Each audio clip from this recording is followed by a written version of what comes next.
Welcome, ladies and gentlemen, to another of 7th Expansion's Wondrous Tales.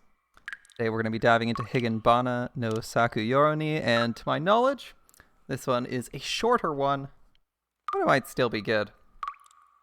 I should warn you in advance, though, I do not believe this got a console release, so there's been no facelift, and I think we're stuck with the original sprites for this, although they are newer, I think, than Umineko's and Higarashi's. I don't quite know what they look like since I didn't dive into this ahead of time.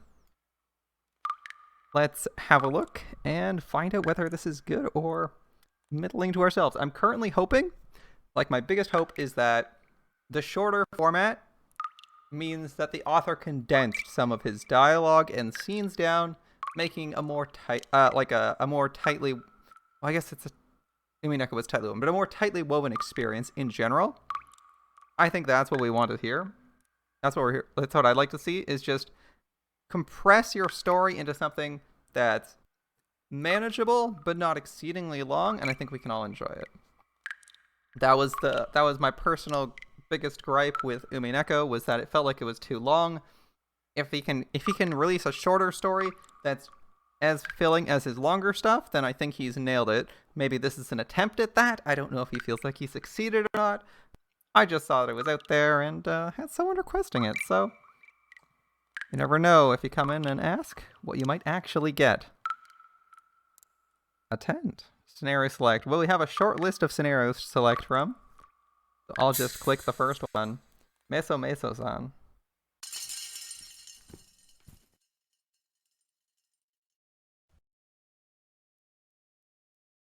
Oh yeah, the old backgrounds. We haven't seen these. This place is a work. It's work. We haven't seen these old backgrounds in a long ass time, man.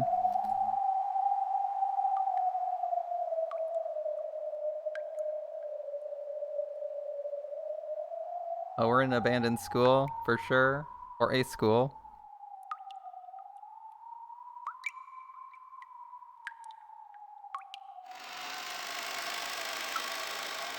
Yes, this is a 4:3 ratio game. There's no 16:9. There's no PC release. There's no PC re-release, so there's no 16:9. There's no console release, so there's no updated sprites or backgrounds, or there's no really nice sprites and backgrounds. So we're shit out of luck on both fronts. Despite this game, I believe releasing after Umineko and Higurashi, it looks, and honestly, the game itself feels like it was released around the same time as Stay Night. It has like the same it has the same, if not a worse interface, because it doesn't even have options here. You actually have to press like the PC conversion mod actually maps your things like full screen and how the text is scrolling to hotkeys. I'm not making this up. There's a README file. If I want to full screen, I press F. Higanbana was before Umineko. Oh, I got the ordering wrong. That's a little bit concerning, because I was thinking he was too wordy. We'll see how this goes. Either way, this game's hella old. This game feels hella old. A man exits a bathroom stall and leaves a lone girl behind him. As for the girl's appearance, if it was described with a word, it was strange. She wore socks and indoor slippers.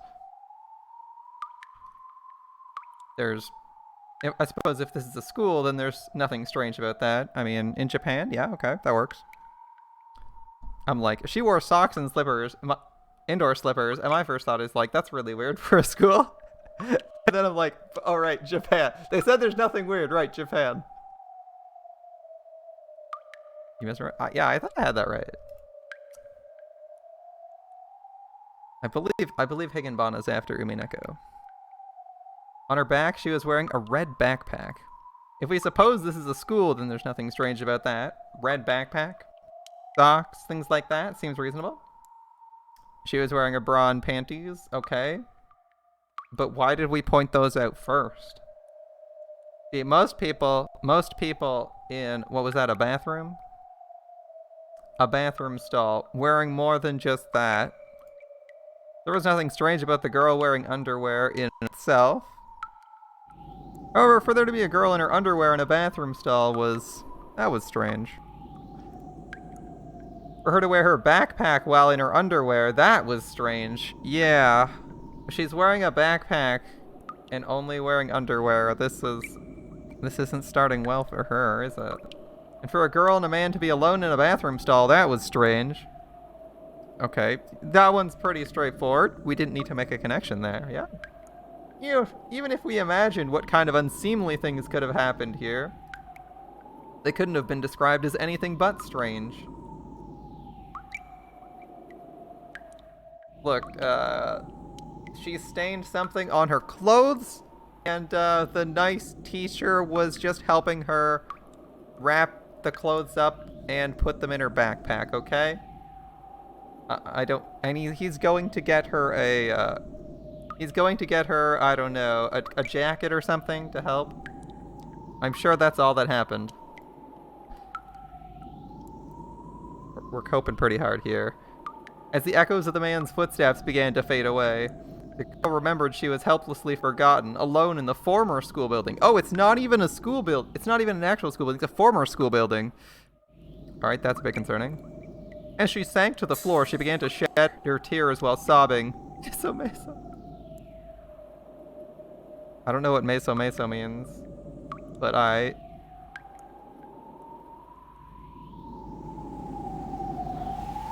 It's just dead silence. And there the wind picks up.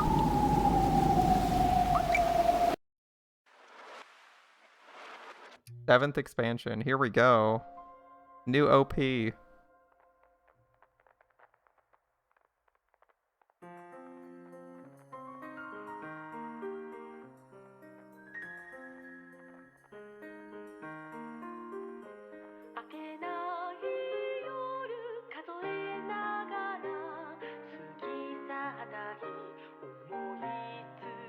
I'm pretty sure that sprite looks alright. I'm looking for sprite quality here. It looks like it's a step up from the original sprites for Umineko and Higurashi.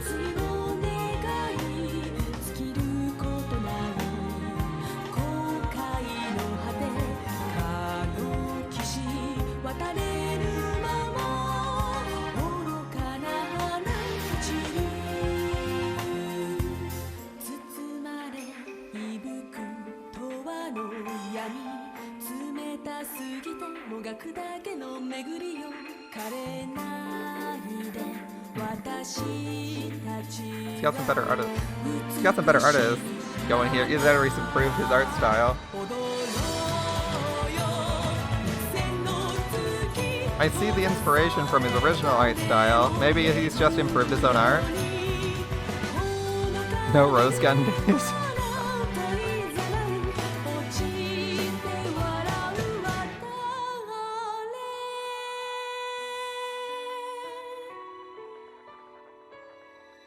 Giving flowers blossom in the dead of night. Unforgiving. We haven't had a depressing name like we haven't had a depressing or oppressive word like unforgiving yet in a title. That's not a good start. New elements and a glossary. Nice. Ryukishi draws his characters that way on purpose. Nobody draws art poorly on purpose. Even if it's like really rough. They're aiming for a rough look, generally, and it still takes work. I don't think he draws his characters looking terrible on purpose. And I assume he hired artists for, like, the remakes and didn't just draw better versions.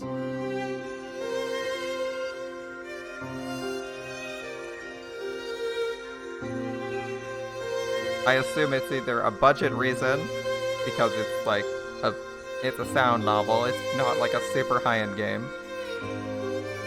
It seems like the audio is a bit loud. I'm gonna turn it down a teeny bit.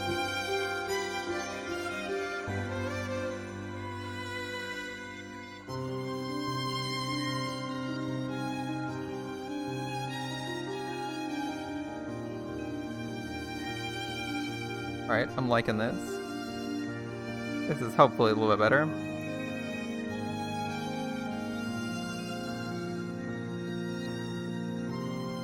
Okay. There are large numbers of girls in this school. Girls make up half the crowd. And so, perhaps it's no longer appropriate to keep calling the girl in our story the girl. Also, if we can tear into her privacy and dignity to satisfy our own curiosity, then her name can easily be revealed here as well. Go right ahead, my man. The girl's name is Marie Moria. Moria? Like the Moria Shrine? I have questions. But we started out with were we starting out with a Toho reference? I mean, it's not like he didn't intentionally put Toho characters in his last game. So, I'm seeing that.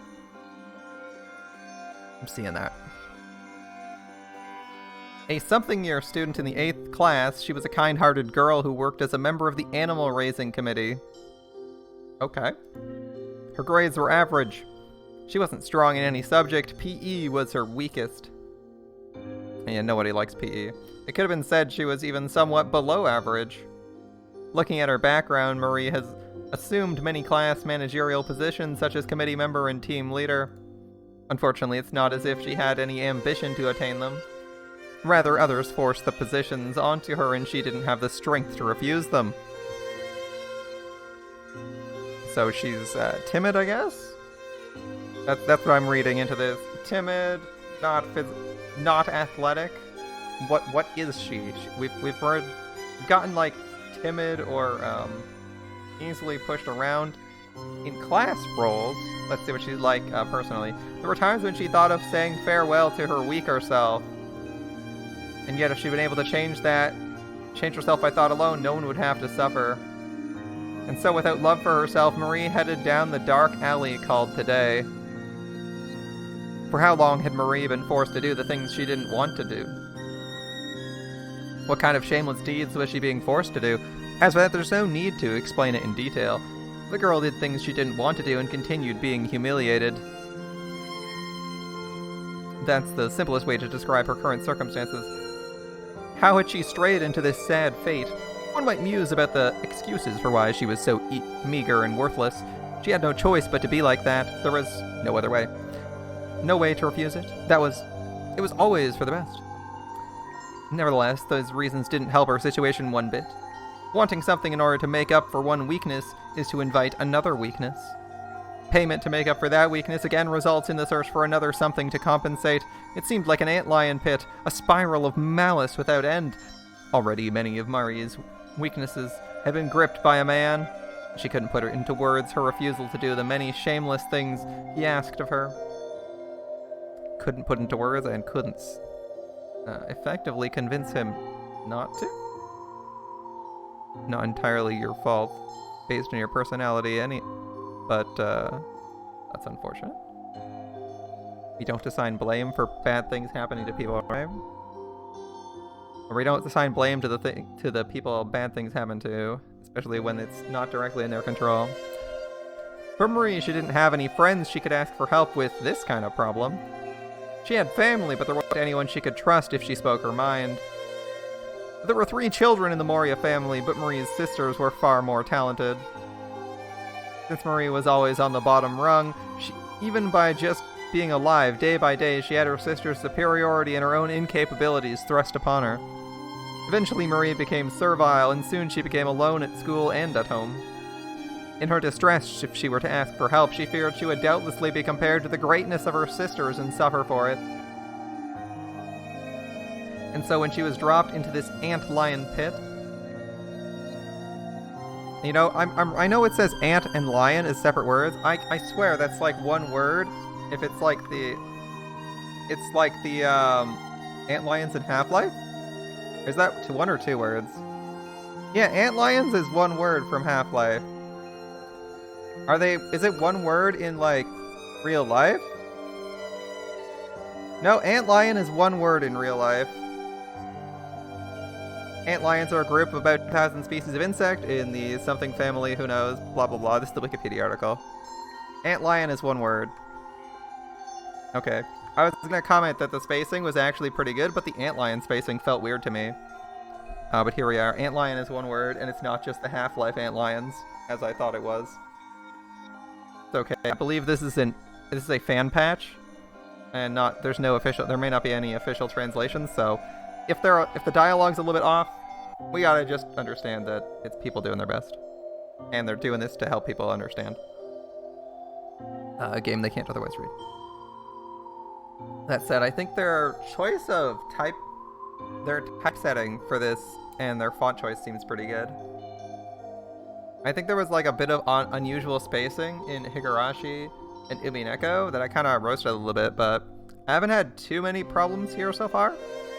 In fact, I think they have some sizable spaces between some words. Like if you look at the R in 4 and the I in T, the distance between them seems a little bit long.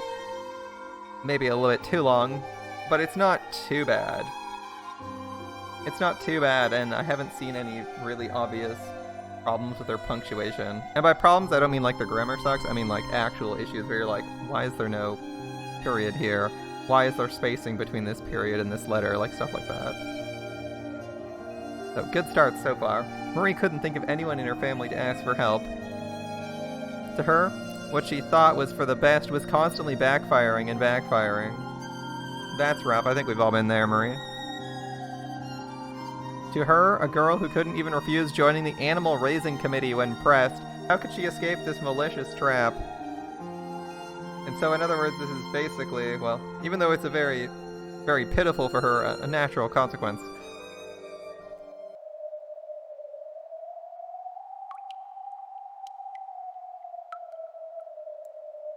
Maria slowly puts on her clothes and once again dons her backpack. Ugh. Now your clothes have been on the floor of an abandoned schoolhouse bathroom? There's no way that seems sanitary. I was thinking maybe it's not so bad if it's like clean and well kept. But now, as you can see, based on the imagery, we not only have like the squatters' toilets, which I mean they might be okay, but it doesn't seem as sanitary.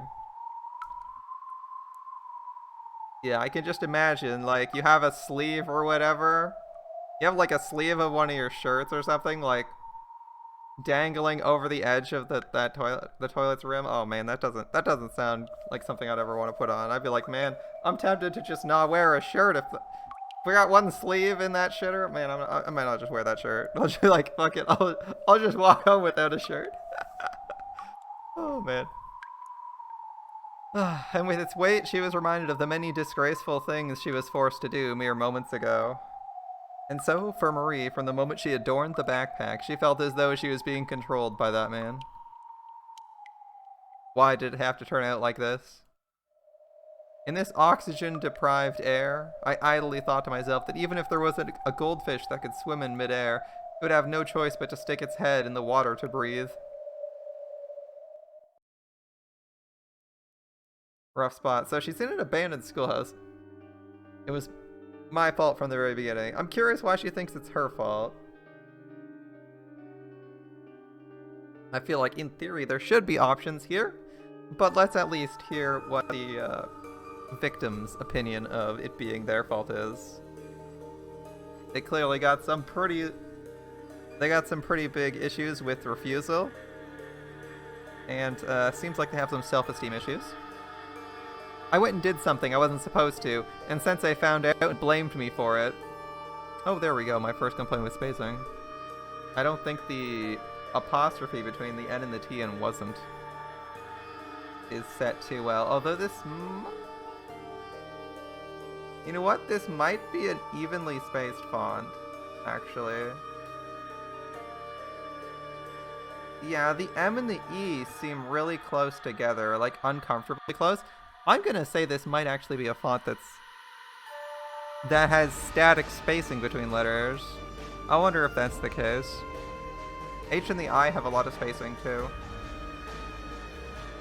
Yeah, if this is a font that has static spacing between all characters, I think that's okay. I'm not gonna complain about that wasn't. That's fine. That was something very, very wrong. And if my classmates found out there's no mistake, I'd surely be bullied again. And she considers this better than being bullied if someone finds out she did something you weren't supposed to. It must be pretty bad if this is an acceptable outcome. It was that kind of thing. When Sensei said it was alright to keep it a secret, I felt very grateful to Sensei. I'm sitting here thinking like, how bad is it? How bad is it?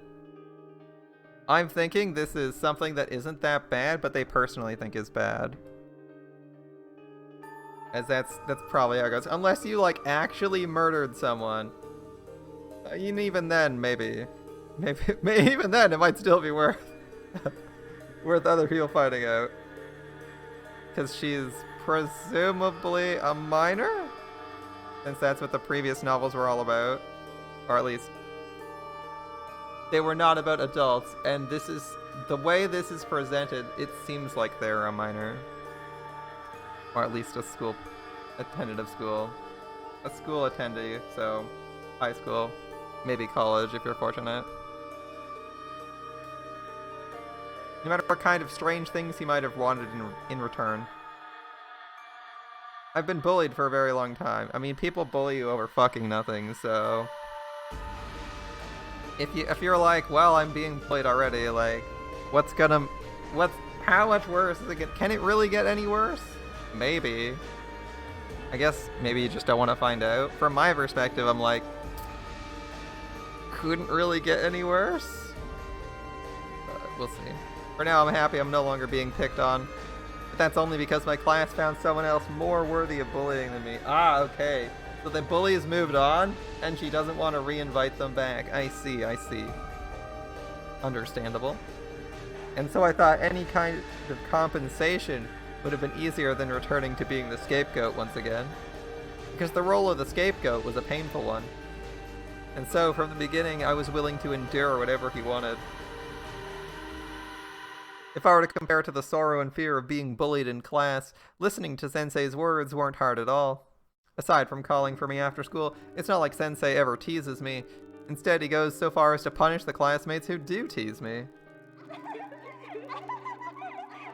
Yes.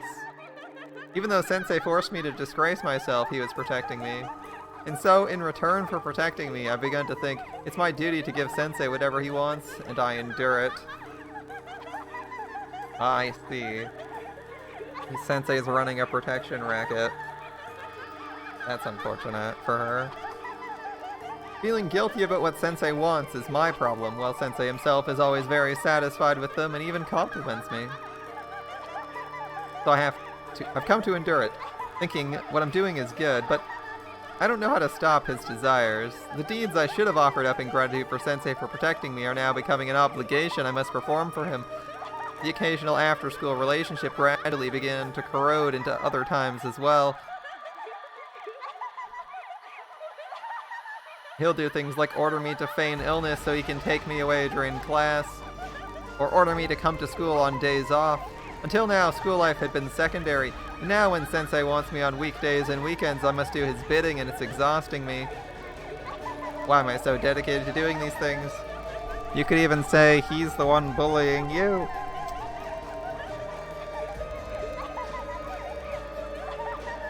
These toils that I've come to endure to protect my tranquil school life, as they begin to violate the very tranquility, I'm starting to believe they no longer serve their purpose. I don't think I've been in a situation this bad, but I've totally been this way with like some people or something. It's like you do things for fun, or you do things because you're willing to do them, and then they sometimes start to take over the things you like. Like you make a concession, and the thing you made a concession to starts taking over the thing you made the concessions to achieve in the first place. Which is frustrating as you realize you're like, should I just stop? Should I do something else? Yeah, you always gotta consider that. It's considering it's easy though. Making changes can be really hard. And in this situation I think it'd be pretty hard to get out of. However, there's no doubt Sensei helped protect me from those bullies. Like today, a bunch of boys who wanted to pull a prank with my textbook were all lined up out in the school hall for me. and he smacked them with an open palm until they were red all over. He even made them apologize to me. Though I can't think of Sensei as a bad person. Rather, Sensei is a good teacher who helps protect me from the bullies. And so heeding Sensei's desires is the natural way of showing my gratitude for that. On the other hand, feeling uncomfortable means I'm starting to lose that appreciation. Is Sensei a good person or a bad person? I don't even know that anymore. Just today I did exactly as he said. Sensei ordered me to put on a backpack while in my underwear. His order seemed as if he wanted me to thank him for his day's work, and it hurt because I didn't feel thankful. If Sensei didn't protect me, I'd probably be bullied in class right now, and compared to that, this is okay. Even though I thought that way, I couldn't stop myself from continuing to cry and sob. Is Meso what she says when she's crying? Yeah, the seriously ominous music, going hard as usual. Oh, this guy's got 7th expansion, has some good soundtracks. But man, that was way too intense. That was super intense for what she was describing. A soundtrack change again. Oh, this piano, nice. Okay. With only the victim's name revealed, the injustice of leaving the culprit's name undisclosed is something only done in papers. So here's the name of the man who's forced Marie Moria's unreasonable destiny upon her. Shall be revealed. Here. Oh, here. I read it as here's. Okay. So, reveal his name. Just as divulged in the girl's monologue, this man is Maria's homeroom teacher. His name is Yoshihito Kanamori. Okay. Oh, I didn't realize there was a reading for that. That was kinda... That looks like Gold Forest. It looks like Gold Forest as his last name, Kanamori. I think that's gold. It's been a bit since I went over that character. Alright. And I don't know the other two, sorry. Young with a slender figure, even in his calm composure, he hadn't lost his humor. He was a popular teacher who many girls longed for, but that was just a matter of his appearance. His face. Yeah, that's a creepy face. But it's hard to tell if that's intended to be creepy or if it's the Ryukishi art style. It seems like he's put a bit more effort into the characters here. Like, this sprite seems decent. I'm not dying the second I saw it, but this face is a little bit unnerving. If it's supposed to be a smile, he's screwed up. If it's intended to be that creepy leer, yeah, it works. On the inside, he crushed the meager desires of these girls underfoot, and he had plenty of them. He was the worst. Once he had his sights on a sacred position, and might have been a virtuous man. The pressure of the real world dispersed his unrealistic dreams. Before long, coupled with the pressure of work and unrewarding days, he began to embrace an irrational hatred. Even though he selflessly devoted himself to his work, no one was grateful to him for it. All he had was the trickling of his own meaningless sweat. And yet there were a lot of people in this world who would stand on his shoulders and sip that delicious sweat. What? Delicious? He was already seeing his efforts being rewarded and continued to pile up his hard work. On the other hand, during times when no one rewarded him, he had to reward himself. Because if he thought about his work up till now, this kind of deviation was justified. So he began reinforcing his selfish reasoning. And that could only be his unconscious rage. If he hadn't found an outlet for that rage in another person, he might have continued to be a noble teacher. But he found that person. The punching bag of the school bullies? Alright. Not only that, she was also one of his own students. So from that point forward, his life lost its purity, and he unmistakably became the worst kind of man. His purpose now when he came to school was not to educate the next generation of girls and boys to bear the future of society, but to amuse his unrequited self by consciously violating the girl to his heart's content. And that's just the starting point of Kanamori's conscious sins. He had a weakness no matter how much he suppressed it. His desire could not be contained from unleashing his pleasure, and that pleasure didn't need long to take the guilt away from him. That was a impactful start. I mean, we're still in the start. Since the chapter is supposedly not that long, we'll see how devastating this is. This is quite an interesting way to start off. I'm trying to remember how the first chapter of Umineko went, and I think the first chapter we were just chilling out, meeting characters. We are still meeting characters, but it's describing us. It's describing what just happened between two characters in like a third-person perspective, which is unique as we haven't had that happen yet. I think first section of Higurashi was the same. We're having like a really long expositive explanation of two characters rather than any dialogue. This might be his way of cutting down. This might be his way of cutting dialogue scenes down. He's like, okay, I'll just, instead of having like 5 scenes to describe a character or 20 scenes to describe a character, I'm just gonna have a big ol' third-person omniscient exposition dump as the scene presumably carries out in front of you. Or carries on in front of you. Is it the best solution? I don't know. Tighter dialogue might be better, but this way he can be sure that they got the freaking information he wanted, right? It's one of the things Ryukishi liked in Umineko was delivering the message again and again and again and again and again and again. Like for something he wanted you to know that wasn't part of the mystery or was once part of the mystery, but he wants you to understand it. He doesn't just say it once. He says it like 15 times. I might be exaggerating. It might only be like 5 or 6. But it feels like he's repeating it to you again and again and again to make sure that it's getting through. And I'm getting the impression that's why he's using this like third-person omniscient perspective to describe these characters.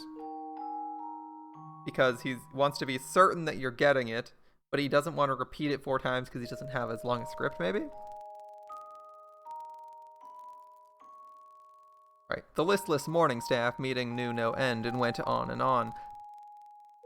Complaints from parents about the quality and difference in each class's report cards. Complaints about the harsh rule of not being able to use towels at the school's pool due to the spread of skin disease. Until as recently as last year, there was an insistent and tenaciously repetitious vice principal. Sorry, you can't use towels due to the spread of skin disease. You can't use towels at a pool? What?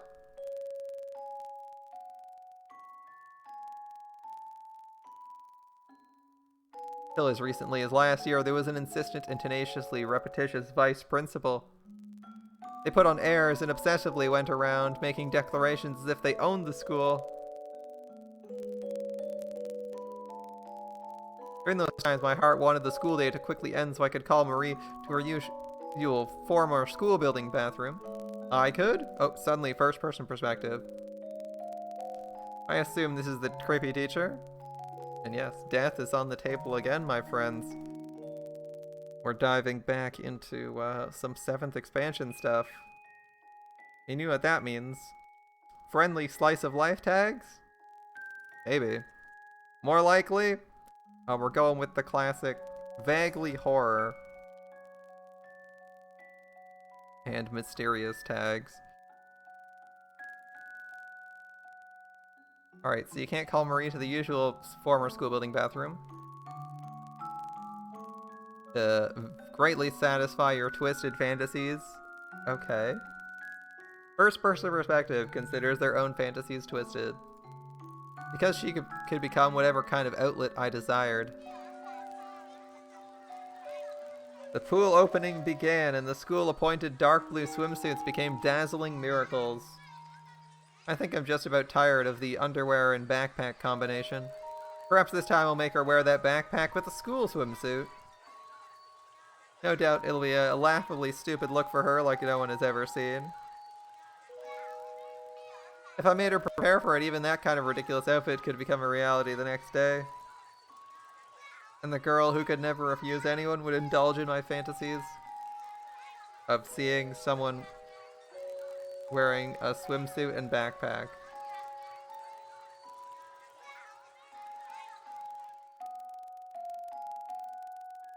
control one girl. With just this kind of criminal conduct, I was able to imagine myself as having reached a complete level beyond anyone else in this staff room. Plenty of different philosophies have questioned how humans should elevate themselves. How could I elevate myself as a human? How could I be at ease without being looked down upon by others? These were things I'd worried about in my younger days. But the solution tumbled right under my nose. Control someone and stand above them. By doing just that, I was able to conquer a complex that had vexed me since childhood.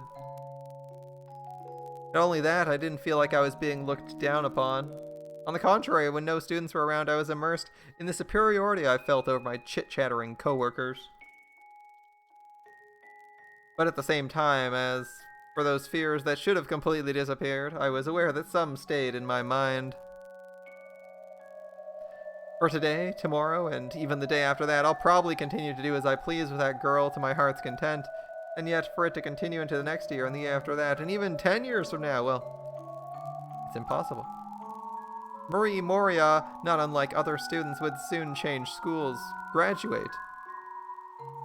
The world she surrounds herself with will change, and before I know it, a time will come when she'll be beyond my control. At that time, it would be better if we could end it cleanly like an estranged couple's sudden breakup, but expecting that was foolish.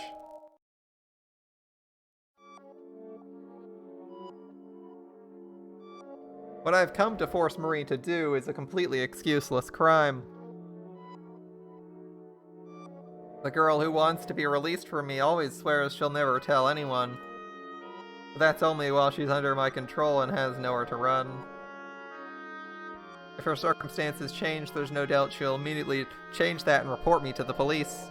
For instance, how much longer can she remain obedient?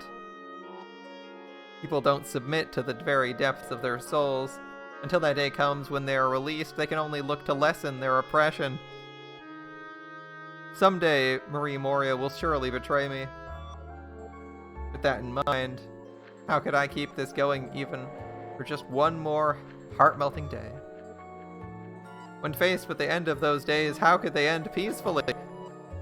Uh-oh. Are we going somewhere worse? Are we going deeper? I began to ponder. The first thing I thought of was how I could extend my power over her after she graduated. How could I control her forever without betrayal? It's not like our bodies last forever either. If that's the case, assuming these days have to end, I must think of a way to make them end as quietly as possible. But what resolution would be a clean ending? There's no guarantee she'd never betray me. How could I end this so I could trust her not to stab me in the back? After following this chain of logic, the resulting solution was exceedingly simple. Alright. I know what I'm thinking. I'm thinking the answer is murder, at least in his mind. But let's see what he's thinking. This answer was overflowing in countless movies, television programs, and the like. The secret ingredient is always crime, isn't it? And so it instantly came to mind. From this point forward in my mind, unknowingly the idea began to bloom that Marie Moria must be killed. Oh boy, here we go.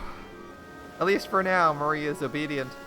Having discord in her domestic environment, being unable to consult her family, and being a bullied child from the beginning, she has no friends to ask for help in class.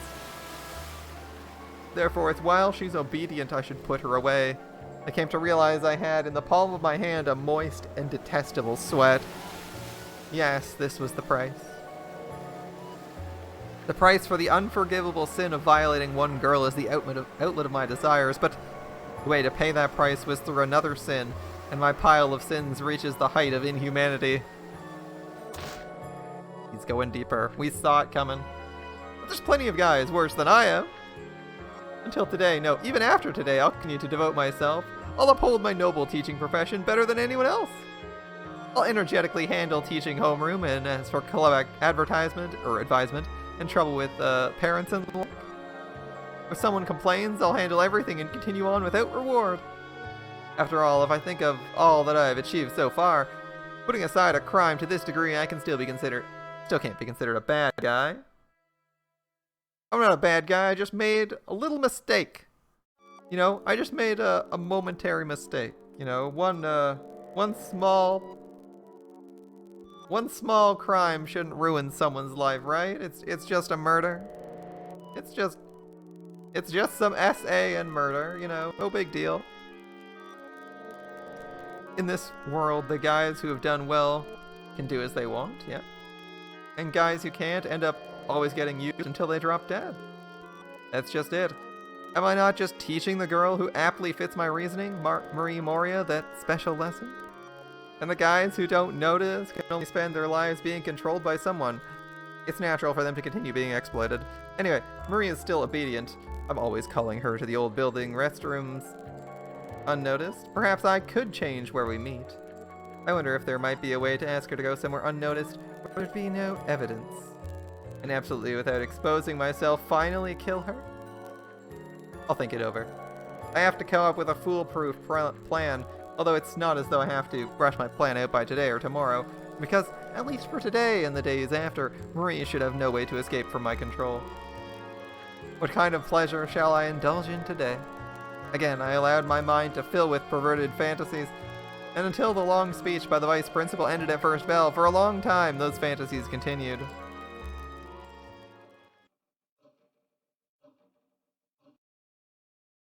They say Meso-Meso-san came out.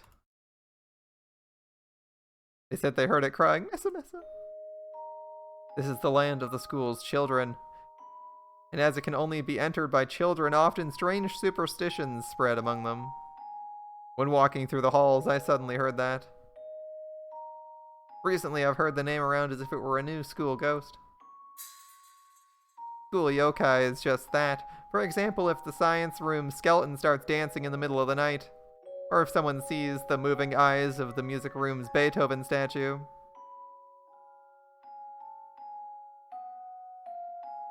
School yokai is, that's dialogue repetition. Schools everywhere have them. And without a better alternative, they are often introduced in school ghost stories. They're often stories like the school's 7 mysteries. 7 mysteries, interesting. I don't really know what kind of yokai makes up the 7 mysteries at this school.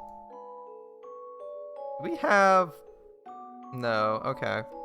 I opened the menu because I wanted to see if we had like a glossary, as it's highlighting text in yellow.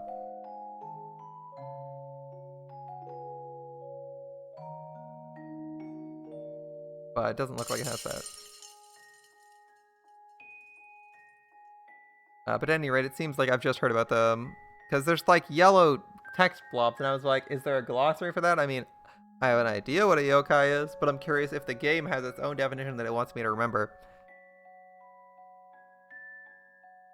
At any rate, it seems I've just heard about them. It looks like the children are talking about a yokai called Meso-Meso-san. As its name implies, it seems like it's a yokai that cries Meso-Meso. It was truly childish and simplistic naming. When I moved to hurry past them with that thought of how stupid it was, I stopped suddenly in my tracks. Because then I heard them say this. Yeah. That Meso-Meso-san, right? Apparently it comes out of the old school building's girls' bathroom. Oh dear. And then inside the stall it cries Meso-Meso. If you think it might be somebody crying and knock on the door, you'll start to hear it from the inside. Meso-Meso, Meso-Meso. You out there, please listen to my pitiful story. Without knowing it, a shiver began to creep up my spine. The Meso-Meso-san the students were talking about. It wasn't a yokai or anything of the sort, because it might have really existed. In the old school building's restroom, somebody had been crying, and when asked what was wrong, they answered, "Please listen to my pitiful story." I swallowed hard, and I felt as if needles of ice were driving me to desperation. That wasn't some kind of yokai, Marie. It must have been Marie Moria. If someone were to see us together there, we might be under some futile suspicion. Like always, after we'd end our after-school rendezvous, I'd leave first, and she'd probably leave sometime afterwards. Basically, after I leave, Marie is left alone in the toilet stall, and from there, on some off chance a student or someone went and entered the school building, if they went to hear the girl crying inside the stall, Marie would doubtlessly want to tell them her story. Even so, students who went there thought it was a yokai and must have run away. That is quite a coincidence, or perhaps a miracle, that the students are spineless enough to believe in ghosts. Without knowing it, I avoided a deadly crisis. If that student hadn't thought it was a yokai and lent an ear to Marie's story, well, there's no doubt right about now I'd be in a jail cell. Even with that miraculous coincidence, I couldn't stop my cold sweat.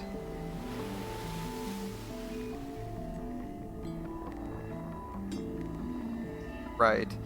But they say if you listen to Meso Meso-san, you must not speak of it. Well, if you do speak to Meso Meso-san, and if you see its true form after opening the door, I've heard it gets gruesome. Gruesome? They say you'll be dragged into the stall, and after breaking every bone in your body, it'll kill you. And so they say don't speak with it and don't look at it. Scary, scary, scary. Ooh. Real scary. Yeah, but people don't normally go to the old building bathrooms. But it's just a good story to get people to go near Meso Meso-san's stall, isn't it? They say, you better not go there, don't go there. But then obviously they'll go, and if Meso Meso was really in there, in that stall, now that would be scary. Without thinking, I was barely able to contain myself from bursting into laughter while listening to that conversation. Someone who'd heard Marie Moria's cries made a ghost story. Up until that point, this had been a dangerous miscalculation, but I'd never in my dreams have imagined for them to advise against going near the stall. Marie's cries that wanted salvation ironically backfired and drove students away from her. Oh, life's working out for him. What's it, Karamori?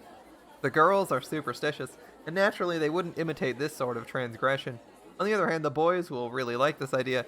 However, no matter what kind of reason they might have, the girls' bathroom is such a forbidden place for prepubescent boys that if they were to set foot in it, they'd be accosted for it. In other words, Meso Meso-san's ghost story, now more than ever, has driven people away from the bathroom. Look at this guy. He's so confident that he'll never get caught. That's probably too optimistic. While almost all the students might be scared of the ghost story, this school is just too big. There must be at least one student who isn't afraid. Back to this tune. And speaking of that person, if he were to tell the students our secret, it would mean my ruin. I must have realized the strain of the situation coming back once again. I told Marie to come to the usual old school building's bathroom after school today as well. And lastly, it might be best if I monitored the situation a bit. I should at least take the time to see what kind of blind spots exist in the halls that cross the old school building's bathroom. If I'm really discreet, today should be my farewell rendezvous with Maria. And yet, my stupid male nature, I intended to make Marie my slave. In reality, I'm becoming hers. Every day is already unbearably painful for me, so forcing Marie to help heal that pain at the end of each day had come to the point where I was unable to resist even a single day without her. Although I make Marie call me her master, like a pet, in reality I'm the one being mastered. For Marie, a day I didn't call for her was probably a day of rest, but for me, because I didn't summon her, I'd suffer that day from a pain that went unhealed. And so, while feeling a pressing conscience to not invite her to that bathroom, I also held the contradiction that I didn't want to cancel today's invitation. How will I violate her today? That occupied my thoughts since this morning. If I were to postpone it, there'd be no doubt what would happen to my mind. And so, aware of the danger, I called upon Marie again today. Before long, I won't be able to call her up anymore. I'll absolutely enjoy her to my heart's content, and I'll make today last forever and ever. Alright, we got creepy pedo contemplating murder. Do you think he's gonna go for the murder today? I guess we'll find out. God, the faces. The classic faces. They're super painful to look at. Oh, Marie. Marie, I love you. You and your body, even to the point of madness. I'm in love with it all. Right, no dialogue because it hasn't been remastered. there won't be any audio. Mori.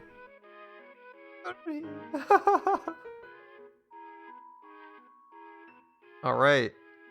Our first character. The pedo teacher.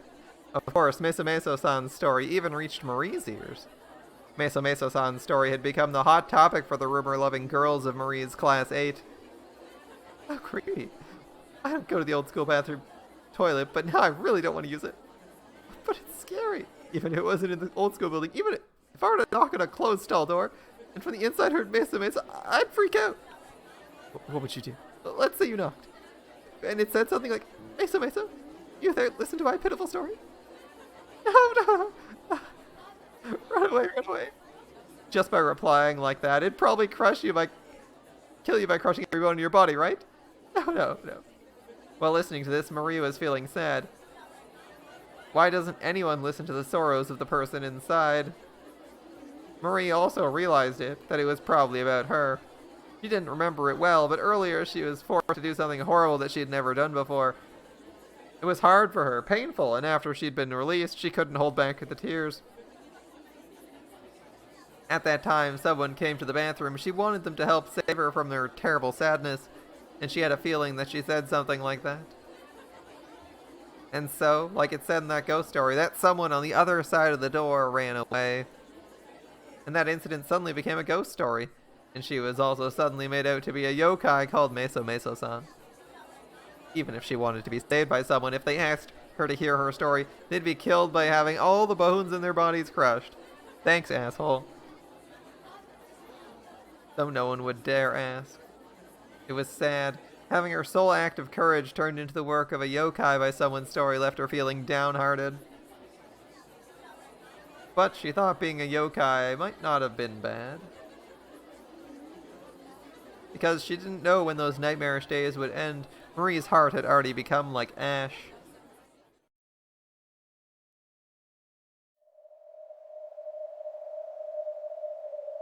Well, that's rough. Oh, I don't know if that counts as reaching out, but she did sort of, lift a hand, maybe?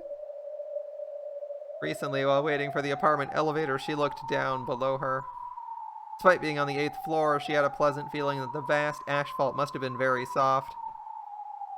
For someone without family, school, and a place in this world who could no longer know what tomorrow would bring, could the asphalt truly and kindly bring it all to an end? Alright, so she's contemplating suicide, he's contemplating murder.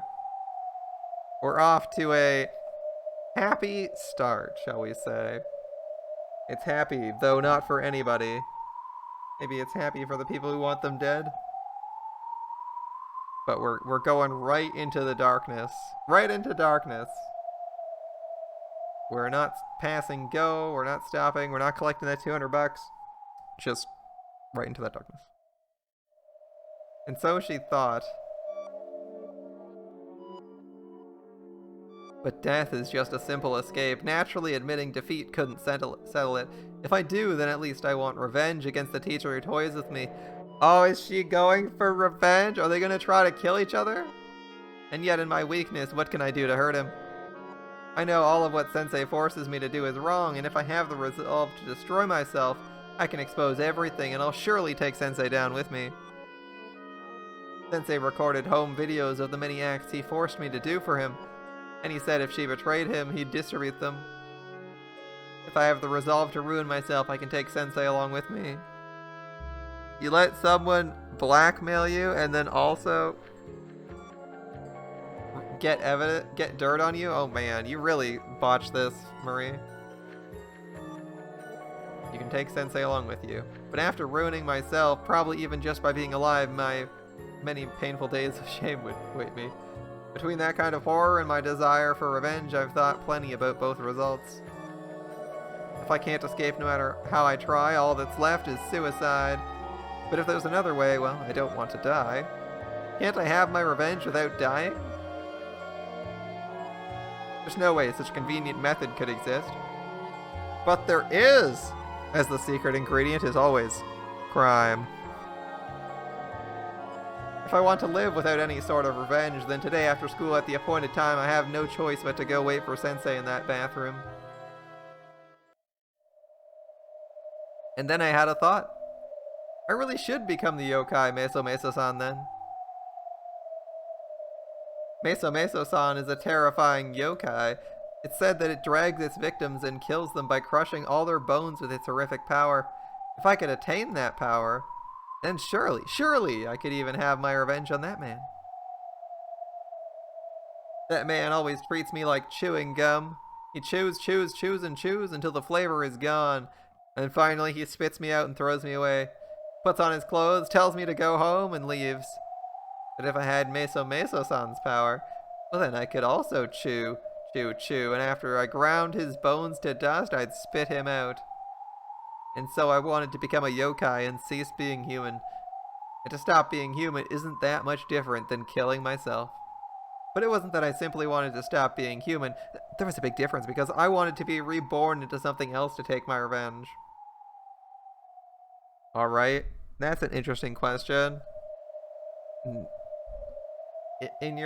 From her perspective, her options are suicide and murder. What would you pick in this situation? And no, I go tell the police. The obvious answer is out. The obvious answer is out. Murder or suicide? I think most people would probably pick the murder option, especially if it's someone they hate. If they put themselves into this mindset and where they thought those were the only options. Why not both? The murder-suicide? I think here, if the murder is pulled off right, you don't need to do the other one. Lately, I've come to understand that's all that's left for me. School illustrates life. For humans who are bullied in school, even after they enter society, things won't change. They just take on the same role again. While in school, humans who can't break away from the bullies, they become unable to escape for the rest of their lives. I'm a human who can't break free. Because even if I were to continue living like this, nothing good would come of it. Pull in America? Yes. This is set based on... I can't tell when this is set, but based on when it's written, it wouldn't be a popular thing yet. It's not the in thing to do in schools. This is also set in Japan, where it's a lot harder to get a gun. But it's okay. Knives are good if you're just using them on individuals, as long as you get the jump on them, and actually get like a good stab in. Even if I entered society, I'd be captured by another man like Sensei, and I'd be fated to return to those days again, unable to break free. While I understand that much, I didn't have the courage to simply choose death. After all, becoming a yokai, wanting revenge and the like, those were strange ideas, and I couldn't tell if they were positive or negative. I wonder, can I become Meso-Meso-san? I wonder, should I join the ranks of the school yokai? I was truly the Meso-Meso-san everyone was gossiping about, but I wasn't like that yokai everyone was talking about. Even though I'm Meso-Meso-san, I wonder, how could I really become them? As Marie idly wondered that question, she absent-mindedly wasted time in the library while waiting for the appointed time after school. She must have been talking to herself in a whisper. Even if there were people listening, her voice must have been too quiet to warrant asking if she had said something. But even so, since that whisper received a reply, Marie couldn't help but be surprised. A reply? Oh? So you're saying, yo, Meso-Meso-san?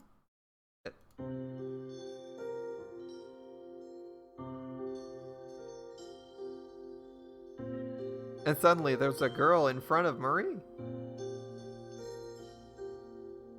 Good evening. Of course, the girl was someone Marie didn't know. There were more than 10 classes for each grade in this mammoth school. Wow, that's a huge school. Holy shit, 10 classes for each grade?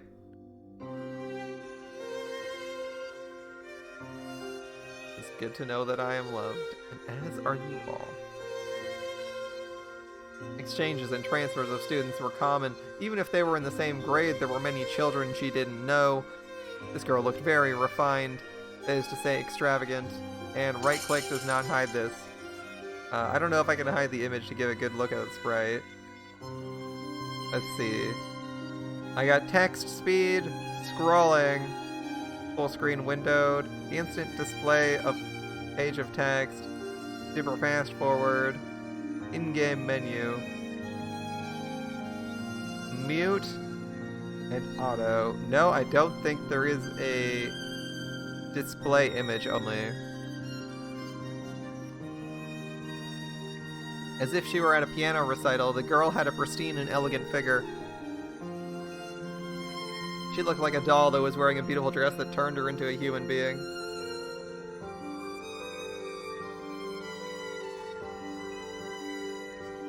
Of course, the same could be said for her face and hair. It was obvious that properly maintaining them must have taken a lot of time.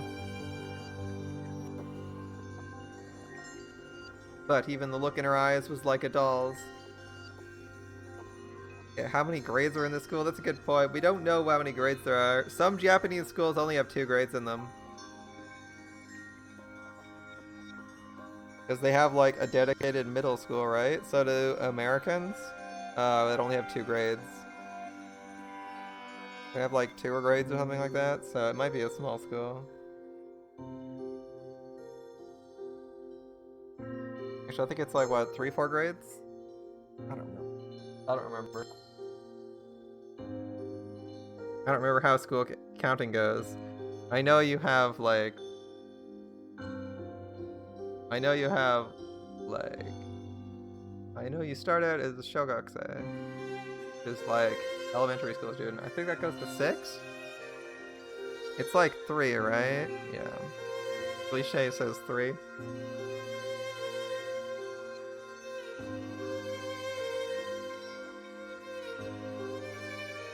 Yeah, I think it has a standardized system because they actually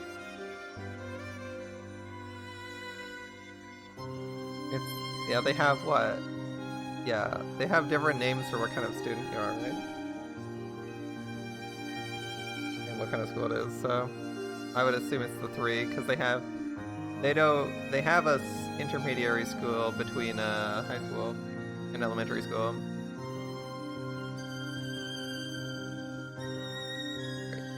Even the look in her eyes is like a doll. She looks like Yasu, coping so much. She creates magical beings. Maybe. Her eyes are beautiful like jewels. Even so, she couldn't sense warm blood flowing through them. Her hair and outfit, among other things, could be complimented with for being doll-like. Alright, either she's the most popular girl in school, or this is your imaginary friend. As for her eyes, saying they were doll-like might not have been a compliment. By the look in this girl's eyes, Marie was left with that kind of impression. Could this girl be in the same grade, or in a grade above? If the girl were an upperclassman, Marie had to watch her language, because Marie at least wanted to know what grade she was in. She looked at the name tag of the girl in front of her, but it couldn't be made out, as if the name tag had been blotted out by the rain. Huh. No idea who the name is. Interesting. Never mind my name tag. I want to see yours. Show it to me. I'm sorry. Marie's arm had hidden her name tag so the girl hadn't been able to see it. And since she'd been caught peeking at her name tag, Marie hurried to show her own. Kid from class 8, huh? This school has so many students, I can't really say I'm familiar with that class. The girl seemed satisfied to know Marie was a student in class 8, but for Marie, the girl's name tag was obscured and she couldn't read it as well. Despite the girl's elegant clothing with her school regulation name tag in an unmissable spot, Marie felt a strange humor to it all. Marie strained her eyes as best she could and read only the class, but something was strange about that too, because she read Class B. Even though there shouldn't be any classes named alphabetically, could it be an actual ghost? The name tag had this school's format, and thinking it would be rude to stare anymore beyond that, Marie stopped looking at her name tag. Marie Moria-san. The names of children these days are getting harder to read. But they can't beat my name. Call me Higanbana, alright? Nice to meet you, Marie.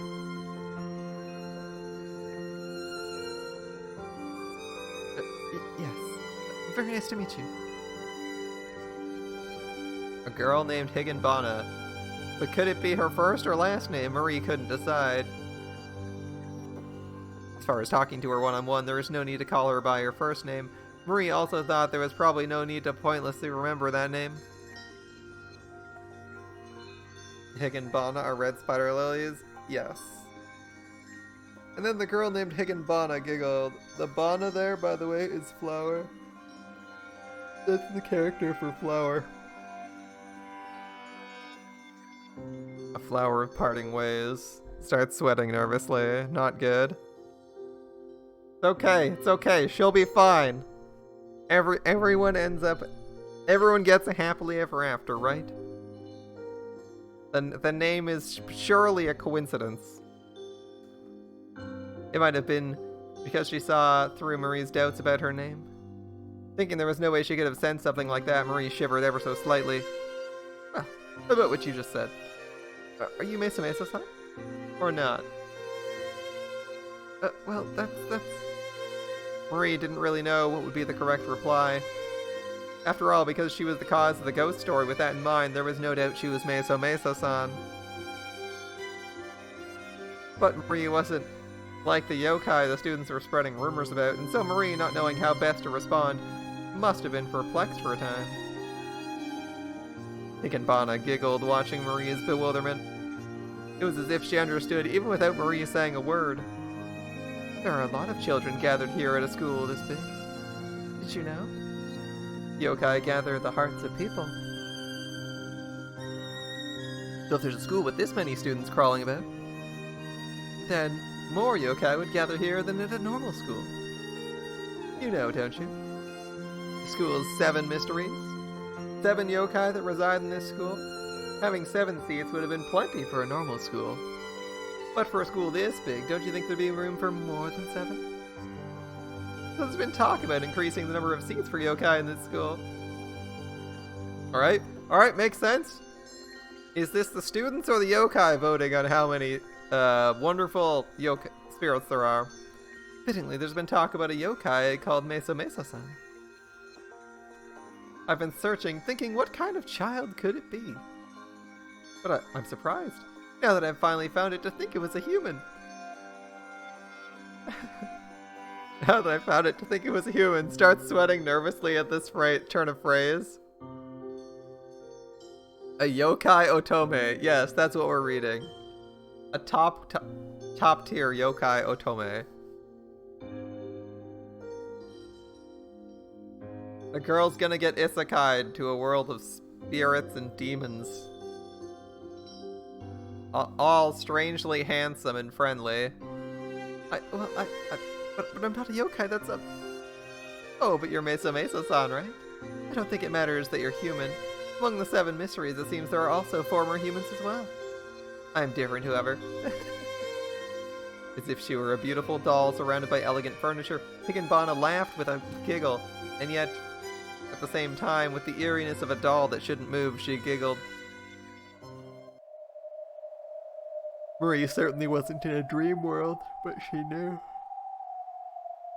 There was no doubt that Higanbana wasn't human. And she'd come to choose a suitable new companion, the new yokai, Mesa-san. There was no doubt. Higanbana-san? Are you a yokai? Yeah. In class, I'm called the Dancing Higanbana, the 3rd of the 7 seats. This guy likes his 7s, doesn't he? Once in a while, I'm mentioned by the nurse as well. A doll that for some reason has been left in the infirmary. Have you heard the tale of it dancing alone in the depth of the night? I'm sorry. I don't really know that story. Oh, I see. Well, thanks for humoring me. That was the first time Higanbana's expression dimmed as she'd frowned. Interesting. She doesn't know the story, but she knows the name? It seemed that having Marie not know her name made Higanbana uncomfortable. But looking at that expression, Marie finally realized she could talk to her. What kind of person was this girl who introduced herself as one of the 7 mysteries? While it was difficult for her to understand, she didn't seem like a bad person. Higanbana-san, what have you come for? Is it to welcome Mesa-san as one of you? Marie timidly asked. Even though she was strange and called herself a yokai, for her to welcome Marie, who had no friends, into their fold truly made Marie feel a little happy. To become one of the yokai, that meant ending her life as a human, and if so, would this yokai called Higanbana kill her outright with a spell? That was just wishful thinking. If she didn't even have the courage to take her own life, the days of being that man's plaything would continue without end. She thought it'd be much better to be killed with a spell right here so she could be welcomed as one of Higanbana's kind. So you're prepared to give up being a human then? Yes.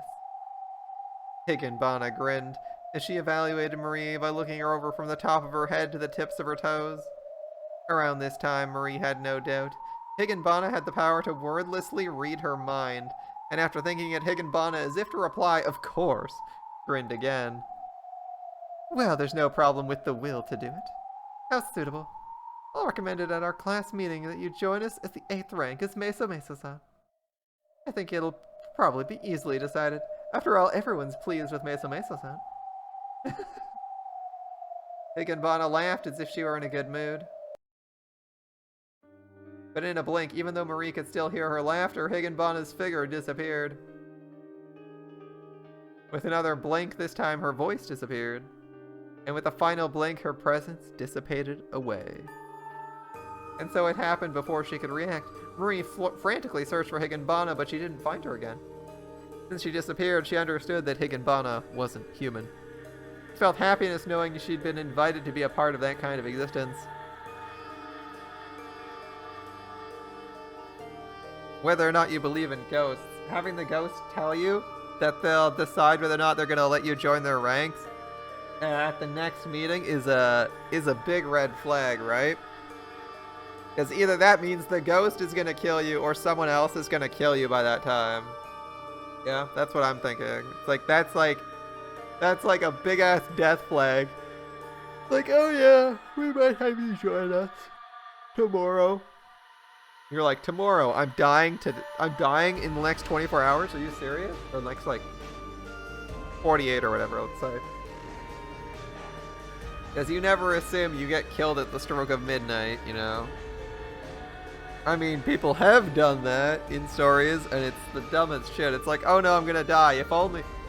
I'm prophesied to die on the morrow. Alright, naturally, I get 20 bodyguards to protect me until midnight. And then at 12:01, I'm safe. Dies at 12:05 a.m. on the day they were promised to die. Yeah, brilliant. Brilliant move. But since she disappeared, yeah. We feel happiness knowing we're invited to be like them, but since she disappeared, there's a terrifying thought that everything that happened right now might have just been a daydream. Wanting to wipe that thought from her mind, she searches for Higanbana. But she can't find her, because as much as she wanted the yokai's form across from her own, she couldn't be seen through human eyes. Was what just happened real? Could it have been a desired escape in a momentary daydream? I, Marie, will believe in Higanbana's existence.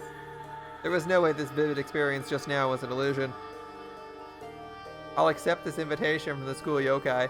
By ending my humanity, I finally found a way to escape from my days of suffering. Surely I'll attain the power I need to take my revenge on Sensei if I rid myself of this human life. But I also understand that cursing someone digs two graves. If I'm not prepared to lose everything, I can't have my revenge. The resolution to cease being human. The resolution to throw away all her life until today. And when she realized that, there was a spark of emotion in Marie's heart. Before she could realize what that emotion was, the needle on the clock signaled it was time for her to head to the old school building bathroom.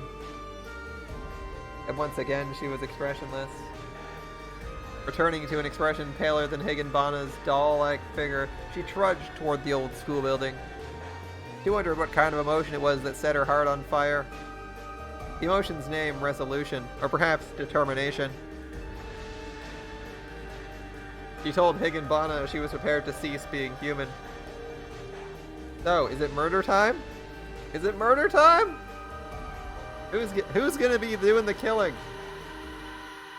After that, all she could do was wait for Mesa-San's existence to be recognized at the Yokai school meeting.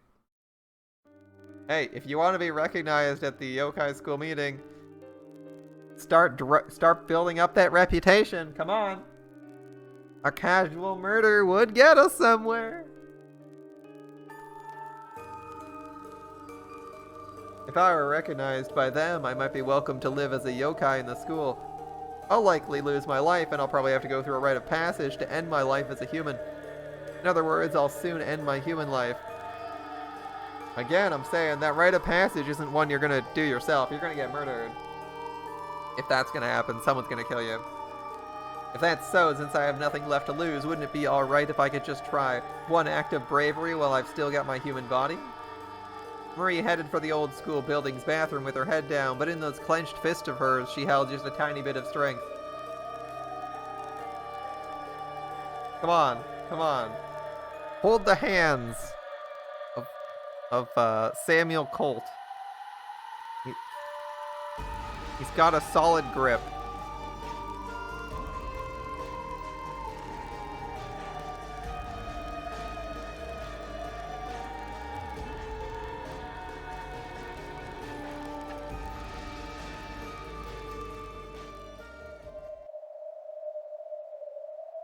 Alright. To the bathroom we go. I'm interested to see this is exciting, right? First chapter is always exciting because you don't know what's gonna happen. You're just along for a ride trying to get some ideas like who's this character? What's their personality like? Sensei? I'd like to speak with you. When Marie began to talk like that, Kanamori instinctively knew his forbidden relationship with her wouldn't continue forever. The day will come when it will end, somehow. And he knew that day had finally arrived. Because Marie wanted to end their relationship today, and as he heard her awkward tone, before he had finished listening, he understood everything. In spite of knowing that a day like today would eventually arrive, he hadn't thought it would actually be today. And Kanamori was considerably flustered. While he knew that this day would finally arrive, it was clear he hadn't thought of any way to stop it. Are you sure you want to say that? Even though I have videos of you and I? Are you sure you want someone to see those embarrassing videos? I don't want someone to see them. But if someone does, I think Sensei would be in trouble too. Although he had exhausted the utmost cruelty on her, Kanamori was a teacher who had cultivated a large number of students under his observing eye, and so looking at Maria's expression, he was convinced. Marie had the courage to speak the words that would end it. Moreover, while putting it into words, she was gaining more and more courage in what she had to say. This was bad. The more he was trying to calm her down, the more stubborn she'd get instead. But for Marie, who'd been that shy and submissive, why did she suddenly have this much courage? It couldn't be. Had she told someone and asked for help? That would be the end of me. The risk of those days leading 2 lives. I should have known the risks more than anyone, but I had forgotten the riskiness by overindulging in those days of pleasure. I presumed that by using tape as a blackmail, I could make her surrender. The recordings of the deeds I forced Marie to do naturally just didn't have meaning as insurance. They were the only thing that satisfied my own base desires, but conveniently became a control to prevent betrayal from her. Tape recordings of the acts became a threat. One that was useful for Marie's particular stereotype. But those tape recordings that threatened her like a gigantic dominating fortress were quickly negated. The shackles that now held Marie under my control were beginning to fade away from existence. Did you talk to anyone about this or something? No. I still haven't told anyone. If you were to tell someone, Sensei would, the tape? I don't want that. But Well, ever since they were to destroy those tapes, I wouldn't tell anyone. Kanamori felt slight relief. Marie still hadn't told anyone. My destruction hadn't yet arrived. It's still not too late. I could still find another way. Even though Marie's becoming stronger, those tape recordings were her Achilles heel. After all, she was using them as an equal condition in exchange for not telling anyone. But even so, could Marie keep her mouth shut forever? It's fine now, because she's still afraid of me. It's fine as long as she still thinks we're on equal ground. But supposing she gets more courage if she thought to turn me into the police. I have nothing to protect myself from them. In the blink of an eye, the police would arrest me and they'd decide that her Achilles heel, the tapes, wouldn't be distributed. First of all, whenever I threaten her, I keep saying I'll broadcast the tapes. How much time will that really buy me? It's pointless. This isn't as simple as a hidden switchblade concealed in her pocket. It would bring my ruin in a single strike. Compared to that, running to the police is far, far simpler. Thankfully, Marie believes we're on equal ground now. If she realized the overwhelming difference, that would quickly be the tiebreaker. In addition to that, none of my efforts would protect me. Basically, that balance is already being torn apart. It's just that Marie hasn't noticed it. Today, she can deceive me by pretending to consent at this place. But tonight, she might call the police. It's too late, because my control no longer reaches Marie. I keep wanting to say Maria, or Maria, because that was the character in Umineko. Yes. When she leaves my sight, it's over. It's not strange that she's already bearing her fangs. Even so, Marie still hasn't entirely realized her circumstances. He's thinking. His mind is scrambling. He's looking for a way out and thinks he might be able to find one if he just thinks hard enough. And quick enough, of course, because everything's on a timer now. This guy's scrambling. He's in trouble. What a stupid brat. That kind of thick-headed stupidity was the capacity of this bullied child after all. That kind of stupidity stacked next to my great work until now, my prestigious high school, my prestigious university, my continuation as a teacher, before long vice principal, I who would go on to become headmaster, as if she could even follow in my footsteps. I feel a mindless fury burning in my guts. Is that static part of the soundtrack? It's on my headphones. I think it's part of the soundtrack, but I was thinking, it felt like it might be like part of my headphones or something. Alright. Oh, sir, you're angry that your potential future is being ruined by your own actions? Really? Anyway, if I don't somehow settle this right here and now, I'll destroy myself even before tomorrow morning. He's gonna self-destruct from stress. Now, while Marie is in my sight like this. Now, while we're alone in this bathroom stall like this. Now, while we're alone in the abandoned former school building, I have to do something. If it's come to that, the answer is too easy. And as soon as I had my answer in my mind, the act was carried out by my hands.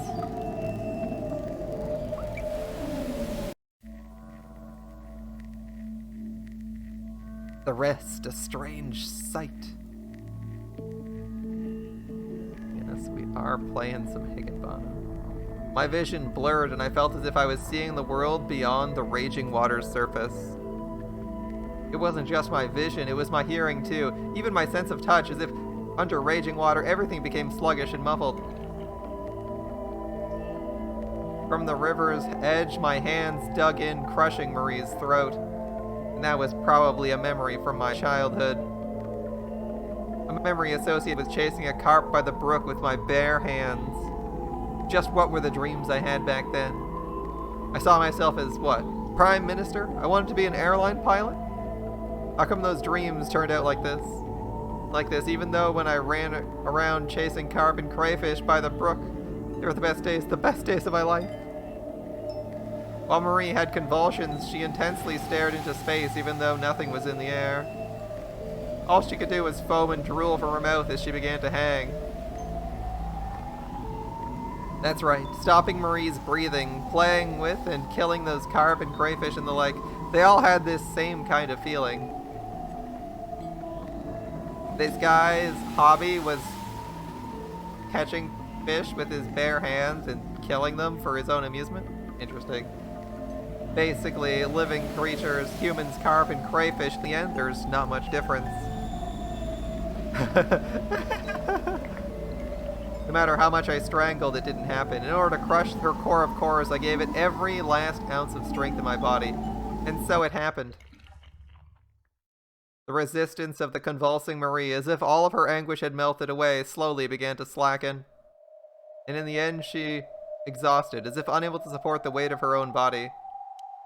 The hands that gripped Marie's neck felt the full weight of her body.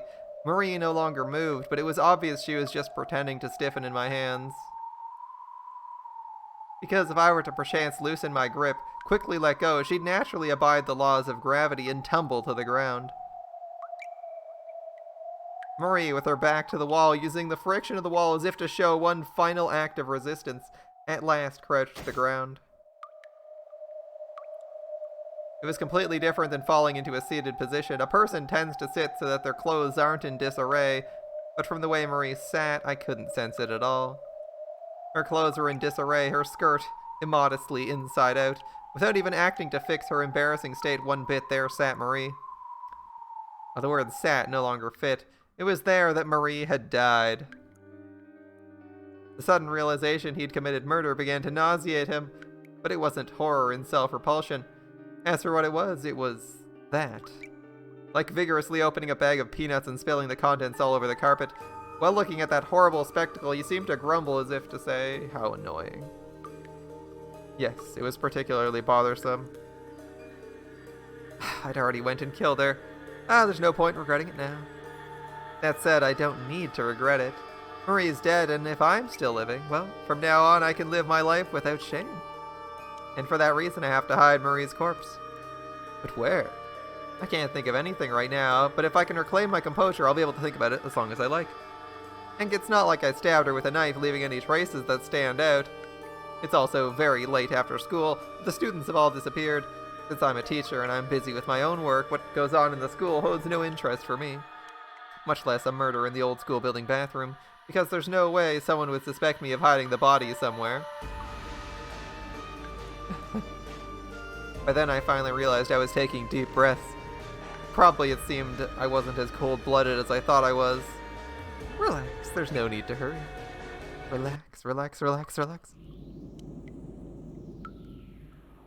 At that moment, from the far side of the hall, I heard someone's footsteps drawing near. Because of the peculiar way they were walking, it was probably one of the students. But in the old school building at this hour? And even then, what kind of business did they have with this bathroom? That's right. It's certainly been rumored the yokai called Meso-Meso-san comes out of this bathroom. Most of the superstitious students wouldn't go near it, but there's also curiosity among them. As much as one might threaten them not to go near a place. Sure enough, there'll be at least one particularly curious bastard who will go there. The sound of those footsteps weren't coming at a brisk pace. I could tell it was someone walking very carefully and slowly, step by step. I could even tell they were holding their breath, because I clearly imagined this already in order to put those rumors of that so-called yokai who comes from this stall, Meso-Meso-san, to the test. The time for that one person seeking to test their courage had finally come. If it is this student, will they come into this bathroom?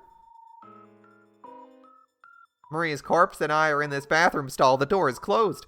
So, if they enter the bathroom, they'd instantly know if someone is in a bathroom stall. This is bad, this is bad, this is bad. If by chance they see Marie's body, or if someone knows I'm here at this time, I'm screwed. What am I gonna do? My whole body burst out in a cold sweat. For myself, who didn't shed a single drop of sweat when killing Marie in cold blood, just a single gutsy student who showed up by chance, that alone drove me into a panic. And even as I was panicking, the steps that had steadily drawn closer to the bathroom had now arrived.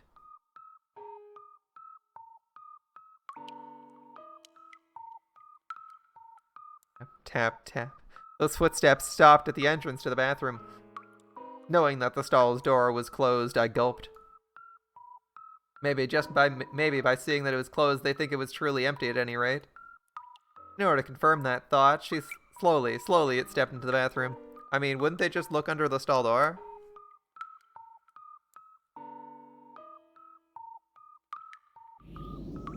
Slowly, closer. What should I do? What do I do? Slowly, closer, closer still. Please go back the way you came. Please, please. Back the way you came. Closer and closer and closer. With seconds feeling like hours, time froze, and then a knock. They're knocking. Oh boy. Oh boy, what a tense moment. Oh my goodness. What's he gonna do now? 2 murders? Is he gonna pretend to be the person and ask if they want to hear their tale?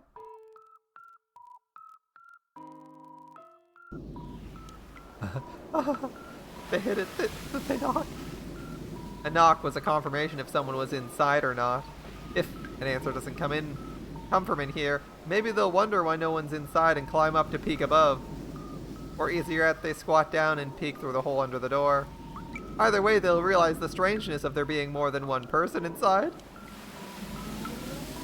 Then if I don't return the knock. But if I do that, won't they just be interested that someone's inside? Oh, this is bad, this is bad. I have no choice but to be seen, to show myself. Damn it, damn it, damn it. Getting caught this way, gonna be awkward, Mr. Murder Victim.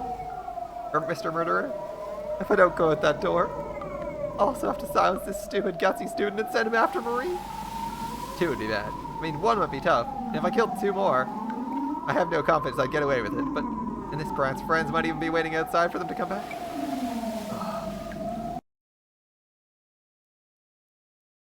Oh, did he say outside? He probably said that aloud, right? A scream that couldn't have come from my mouth filled my chest, and in my emptied mind it made me feel as if a firework must have sparked in the pure white mist. As if I were no longer myself, as if I had escaped reality. And when faced with a do-or-die situation, bold words even I couldn't imagine spilled from my mouth.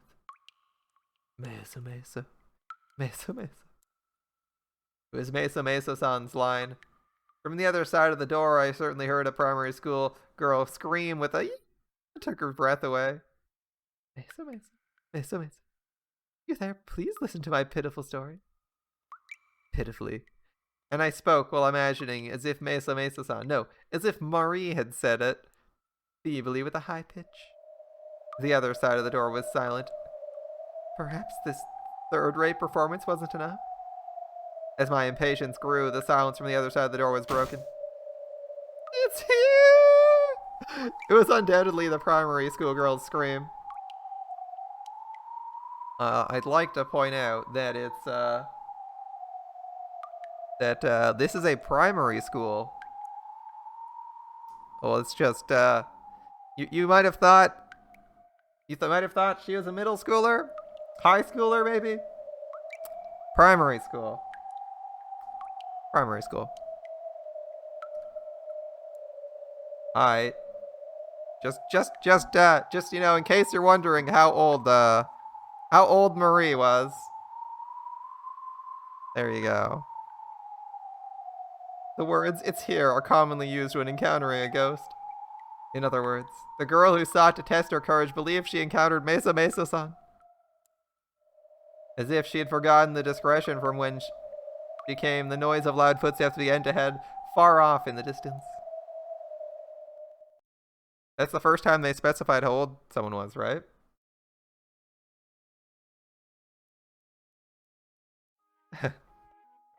Maybe we can check how old the main character of Higanbana is.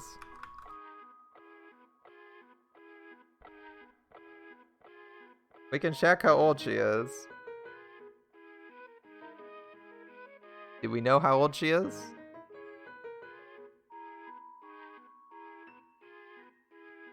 I mean, I think she would be, they clearly specified that, right? If it's an elementary school girl running away, that means the school is an elementary school. Which means that's like what? Grade 8 or 10? When does Japanese elementary school end?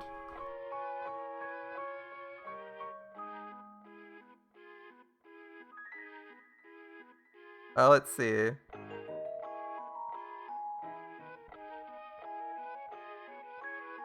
Six years. So she's between 6 and 12. She's between 6 and 12. Maybe 13, if you're really generous. There you go. I did it! I did it! The instant I completely exhausted my wild laughter, the instant I believed my enemy had been repelled, I acted with lightning speed. I picked up Marie's body and flew out of there. Because soon a crowd might rush into this bathroom.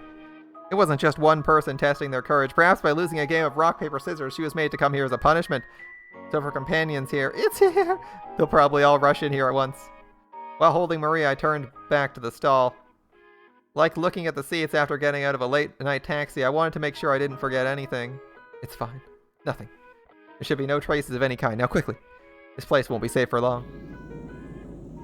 Diving into the first empty classroom before the restrooms, hiding Marie's body in the shadow of a platform, I also tried to conceal my breathing. As I predicted, around 4 girls made an uproar while running through the halls. Should I suddenly reveal myself and go scold the girls for running through the halls? Giving away your presence in the building? No, that kind of pointless act wasn't necessary. See? Staying here for now and hiding my breath is a much better plan. Finally. While arguing about whether the girl really saw it or not, those 4 bustling girls in their excitement began to turn back. And for a little while after that I held my breath, and when I was sure the old school building returned to complete silence, I finally breathed a sigh of relief.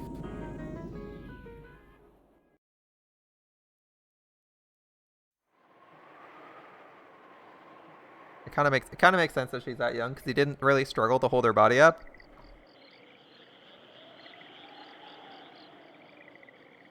So I can see that. I can see that. If you were like trying to strangle someone who's like almost fully grown, that'd be a little bit harder because they weigh like 100 pounds.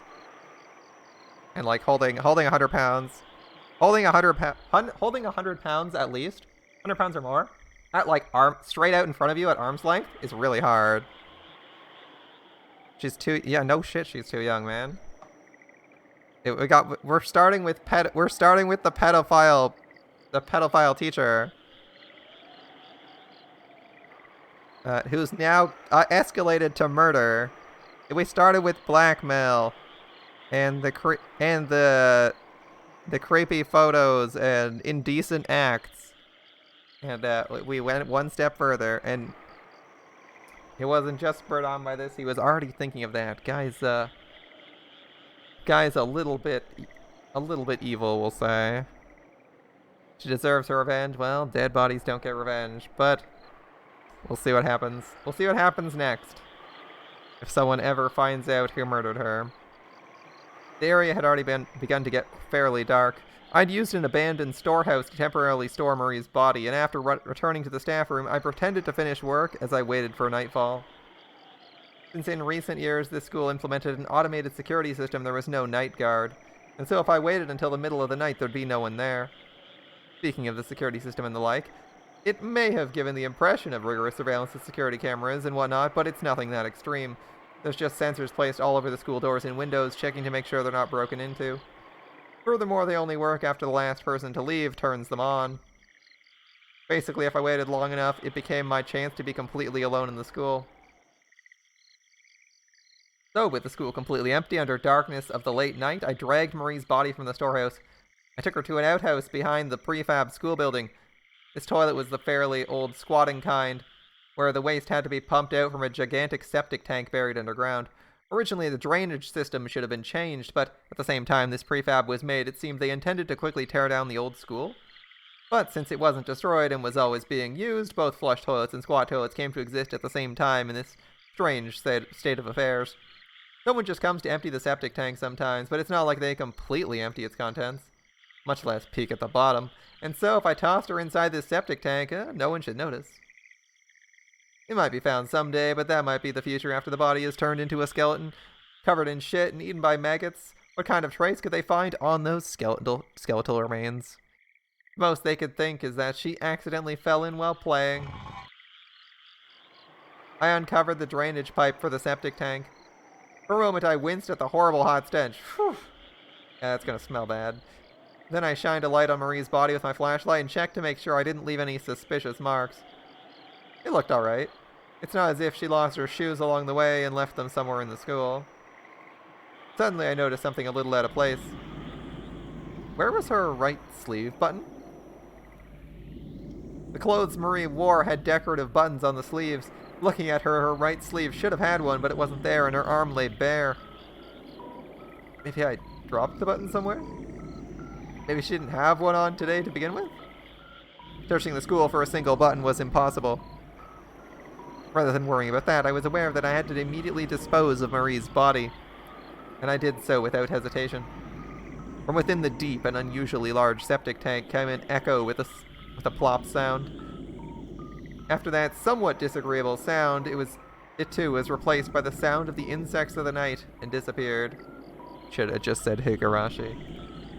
We know it. We've already read this novel. Or that novel, I guess. I haven't read this one.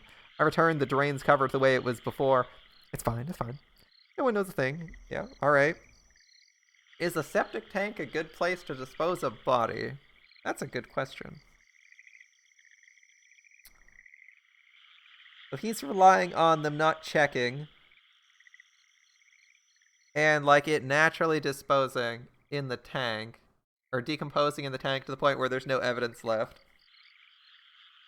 I don't know how much time he actually has before someone drains it, or how much something decomposes there. That's an interesting thought. Might be a bit.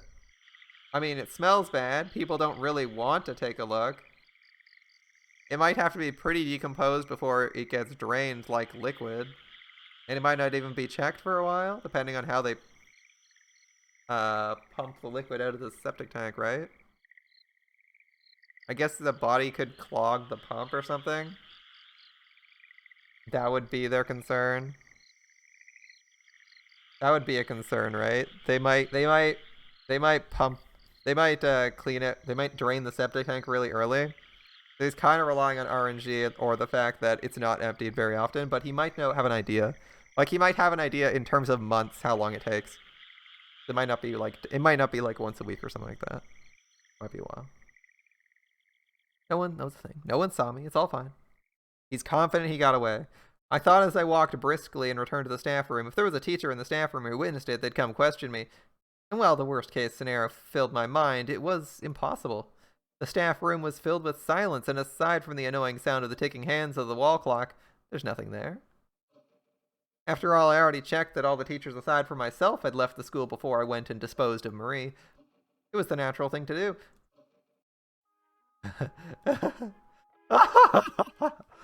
Oh, there wasn't any need to laugh, but I was exhilarated that the annoying cleanup job was all over, and it felt like a fulfilling yet senseless laugh. But the cause of my laughter wasn't just that alone. That's right. My quick thinking back in that bathroom when that girl testing her nerve came and knocked, I thought it was over. But then, pretending to be that Meso-Meso-san I heard about was beyond amazing! The girl will probably spread the news to people she meets every day starting tomorrow that she met Meso-Meso-san. And then this school will certainly say a yokai named Meso-Meso-san exists and a legend will be born. That meant basically, I was Meso-Meso-san. Ha! That's right. Leaving no evidence, I accomplished murder and escaped unseen. That meant I stand above humans in the hierarchical pyramid. In other words, I passed my test as a killer, and I've surpassed the so-called human stage. And what I earned was the name Meso-Meso-san. I've surpassed human beings. I've become Meso-Meso-san. I've become a yokai. I'm beyond humans. I murder humans. I'm feared by them. Even if I'm destroyed, the ghost story of Meso-Meso-san I will leave behind me. It will live on in the stories spoken by the students in this school forever. It was as if I'd transcended my inescapable predestined human lifespan. I'm Meso-Meso-san. Students dread me, fear me, and transmit me with your stories. Oh, how superb, Marie.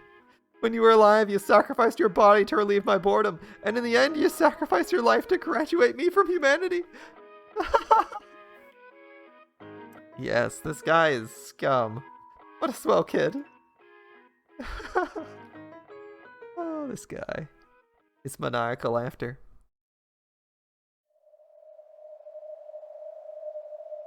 Meso-Meso. Meso-Meso. If someone were there to hear it, they would have heard a sad wail as if someone's heart had been torn to pieces. And it could be occurred coming from behind the outhouse where Marie's body had been disposed. Of Of course, it was a sorrowful cry because there was no one to hear it. No. It was a voice that couldn't forgive that there was no one there. Marie's body was now in a vat of filth where light would never shine again. However, her soul had been released and sat down across the vat's lid. What was it that made Marie sad now? Well, even Marie herself didn't know. It made her sad nonetheless. She hoped she would have been given her life only to have it been given this sad fate. She hoped she would have been given her life only to have been given this sad fate. I see. Okay. To be killed without having known anyone in the end. With her corpse tossed in this filthy place, no one would even know about her death. Nonetheless, the feeling the perpetrator felt in the end for her, despite the many acts she had obediently followed. It wasn't regret or gratitude, but simply ridicule alone. All these things tormented Marie, and for her, eternity would continue her sorrow forever. And suddenly, the insects were silent, as if telling her someone had finally come. That was someone like she was now, whose existence wasn't human, and Marie, who existed no longer as a human, had already sensed that someone, and raised her head. Higanbana? Yeah, there we go. It was Higanbana. Before, her face didn't portray any emotions, but now she held an expression that fit the true meaning of the word emotionless. Whatever emotion it was, if one were to think it might have hurt Marie's feelings, to Marie, Higanbana's cold, emotionless, expressionless form might have been the kindest. Marie might not have yet understood, but this kindness to the dead might have been a non-human formality. My condolences. If you think crying will heal your sorrow, feel free to cry. As long as you understand those cries can no longer reach anyone's ears, that is. I thought so. It's like that, isn't it? It would be strange to hear the voice of a ghost, wouldn't it? Higanbana's words might have been harsh, but for Marie, who didn't know the logic of spirits, those words might have been necessary. And perhaps it might have been a kindness to Marie. A cry is a sign someone's looking for help, because until someone hears them, that person will continue crying. And for ghosts whose voices can reach no one without realizing it, they continue to cry eternally, forever and ever. And when they're reduced to a spirit that cries only for crying's sake, they become seedy spirits who just want their cries to be heard by the living. And because she knew what it was like to be reduced to that sort of existence, for Higanbana, knowing she had to use strict words with Marie, she had to tell her now while she still had ears that could listen. Higanbana-san? With this, I'll be able to become Mesa-san, won't I? Higanbana is fine, Marie. And with that, Higanbana paused and stayed silent for a time. During that silence, Marie had a feeling something was wrong. I'm interested. The story is continuing past our character's death. Like, is this just the start of the story? But I don't know what's going on here. This is interesting. I was thinking we'd get a cut once she died and the body was disposed of or something, but we're getting a continued scene with Marie again. She was gonna let her be as Mesa-san, she'd say so without hesitation. There's a glorious how. And yet she didn't say those words. Before you label me as a liar, please listen to me. It's true I recommended you to be Mesa-san. Everyone at the school class meeting gave their approval. They only had one condition. And it wouldn't have been a problem at the time, but now the condition's stuck in place. A condition? What is it, Higanbana-san? Only one person's allowed to hope to become Mesa-san, you see. Not understanding what Higanbana was talking about, Marie's mouth opened in surprise. But could that be what she was saying? There was no way of changing her hopeless situation? Her expression began to fill with sadness. When the seat for the school yokai called Mesa-san was recognized, the one who fit the position was Marie alone. And because I went to where you were, I confirmed you had the will. And since you had the will and you alone had the intent, at the time there was no problem for you to become Mesa-san. Are you saying... Oh, you're in an awkward situation, aren't you, Higanbana? That's an awkward situation. If the murderer also has claim to the title Meso Meso-san,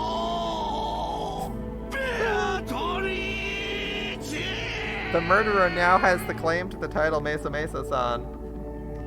But what's awkward for Higanbana is that he only has claim to the title because of the actions Higanbana took in inspiring Marie to pursue her role as Meso Meso-san. She inspired someone else to become it. I feel like you goofed, Higanbana. Now the nice thing would be to give Marie the title, but I don't know how this is gonna work out. The reasonable thing would be to give Marie the title, as you basically inspired someone else to be Meso Meso-san as a result of telling them they could become it, causing someone else to become that and killing Marie, so that you kind of just lose. Nevertheless, at the very last moment, a problem developed. What was the problem?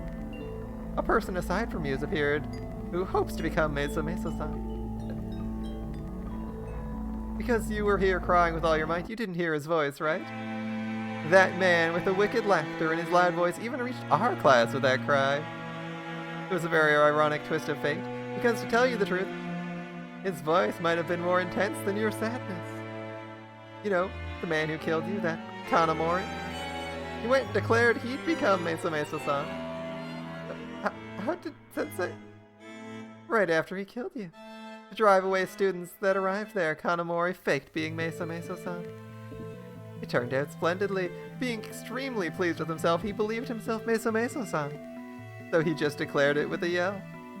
I thought such a wicked voice would reach your ears, but because you're busy crying... Well, it didn't reach you now, did it? Right? You didn't hear it. For a time, Marie was dumbfounded. You don't even get your title in the afterlife because the guy who killed you stole your title.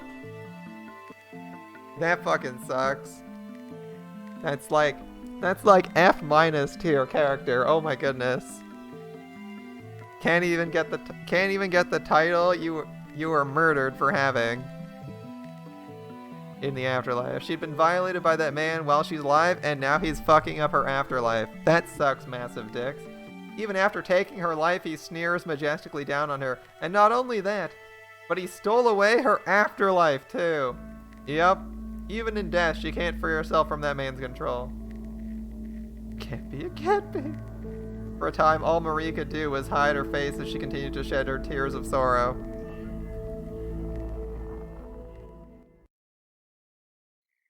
There's no need to despair, Marie. There's just two candidates for Meso Meso-san, you and Kanamori. It's already been decided Meso Meso will take the 8th rank among the school yokai. So now it can't be left empty. Either you or Kanamori, one of you will certainly take that seat. Your odds are 50%. It's a sure thing, right? How is it? When will it be decided? A poll at the school meeting. We 7 can vote at the school meeting. And we're an odd number, so it will surely be decided. And because I'm attached to you, I intend to vote for you. But in our class, there are a lot with wicked natures. It seems there are some among us who think an evil bastard like Kanamori would be suitable for number 8. I mean, the myth is that it kills you, right? The myth is established that Meso Meso kills you and crushes your bones, right? So, honestly, Kanamori is getting this one. If I had to vote with a couple simple facts of who fits the nature for it most, it would be Kanamori 100%. Indeed, they might have a point. Oh no. Well, if I should lose that poll, what happens to me? Well, there's no place where as many ripe souls gather other than a school. There's no other place in all Japan where as many evil spirits gather just to feast on the leftovers of those souls. You probably can't perceive them yet, but even this area around this mammoth school is a well-known yokai goldmine. For someone like you, since they have no respect or control, those ill-natured guys wouldn't pass up on an awfully juicy soul like yours. In an instant, they'd rush you and devour you until they've sucked out your bone marrow. Can you imagine it? In that school building's shadow or on the other side of the thicket, I've heard those bad ones with quite an appetite have formed groups. Marie was startled, and while she saw that what Higanbana was saying, she didn't see anything slip out of the night's darkness. But even without seeing them, she was certain those wicked beings existed. You'll be alright for now. Your spirit's still being looked after by the one and only Higanbana. On school premises, there isn't a fool who'd dare attack someone from that school in the care of a school yokai from the Seven Seats. Not to mention I'd teach them what cruelty is. Higanbana giggled with an eerie expression that was neither flattering nor trustworthy. That should have greatly frightened Marie, but she couldn't see it. She was more frightened of the things appraising her that hid in the veil of darkness. Who's more appropriate for the title of Mesa Meso-san, you or Kanamori? I'll guarantee your safety until that's decided. But after that, I can't guarantee anything, can I? It's alright.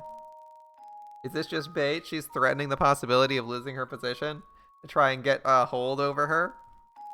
It could be that. Those guys eat you, or if the Reaper takes you and your judgment's settled in Hades, well, either way, it's all over. No matter how much you might have wanted to live with that feeble brain of yours, it'll all be snatched in an instant. Either way, see? Higanbana-san's only protecting my existence like this for now. I mean, just keep this in mind, right? This is the situation she was living in previously, right? Such and such is protecting you from the bullies, and now Higanbana is protecting you from the evil spirits that might devour you. She's in the same situation in the afterlife right now as she was in life. Yeah, for the next bully. Is that right? That's right. Although after this, I don't know if it's safe to say... What is it? Higanbana with a cruel smile put her lips to Marie's ear as if to lick her earlobe, and she spoke. There are many who think you look delicious. Not only that group out there, but I do too. Because I think if you don't become Mesa Meso-san, before they can sink their teeth into you, I think I'll eat you first myself. What she said couldn't have been just a joke. Respecting mutual rights of others was logic from the human world. Didn't you just get murdered? In the world of non-humans, rank was everything and everything was survival of the fittest.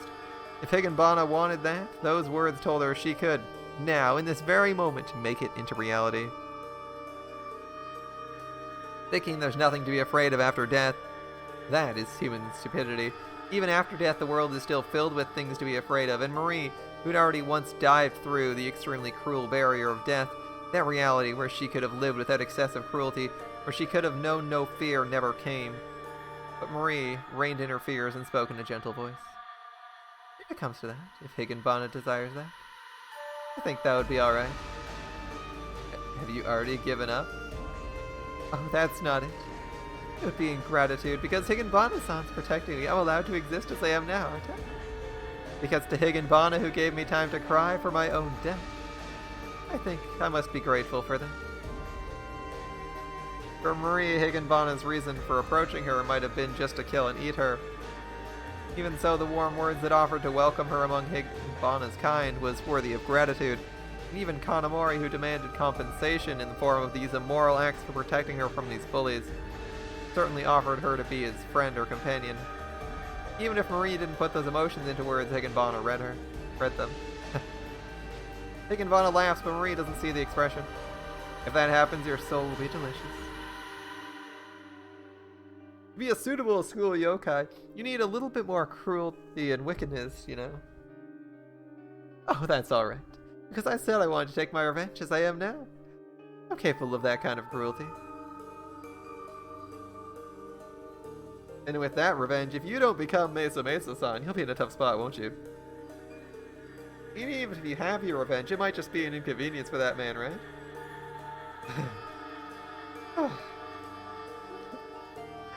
From that man's shadow, who she couldn't escape even in death, feeling sadness, bitterness, and rage, all she could do was jumble her various emotions.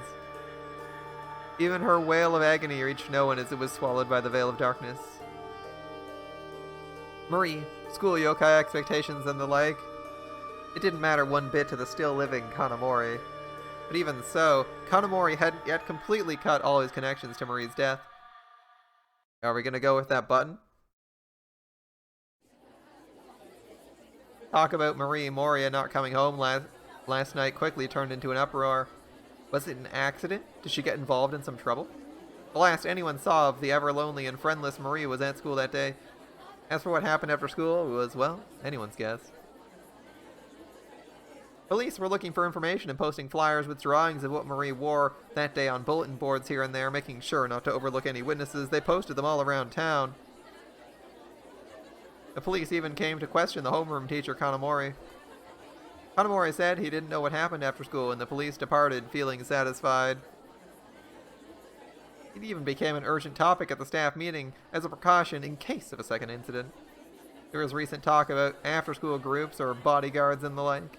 At first, those topics made Kanamori's heart race, but after a day or two, he became confident. Because the police investigation hadn't found Marie's corpse, it was focused on what happened after school. He began to feel he had completely slipped away from that line of investigation. He was asked by a child from his class where Marie could have disappeared to, and Kanamori refused as if in jest and said, "Could it be the curse of Meso-Meso-san, I wonder?" Of course not. I can't believe I just said that. Let's make this our little secret, okay?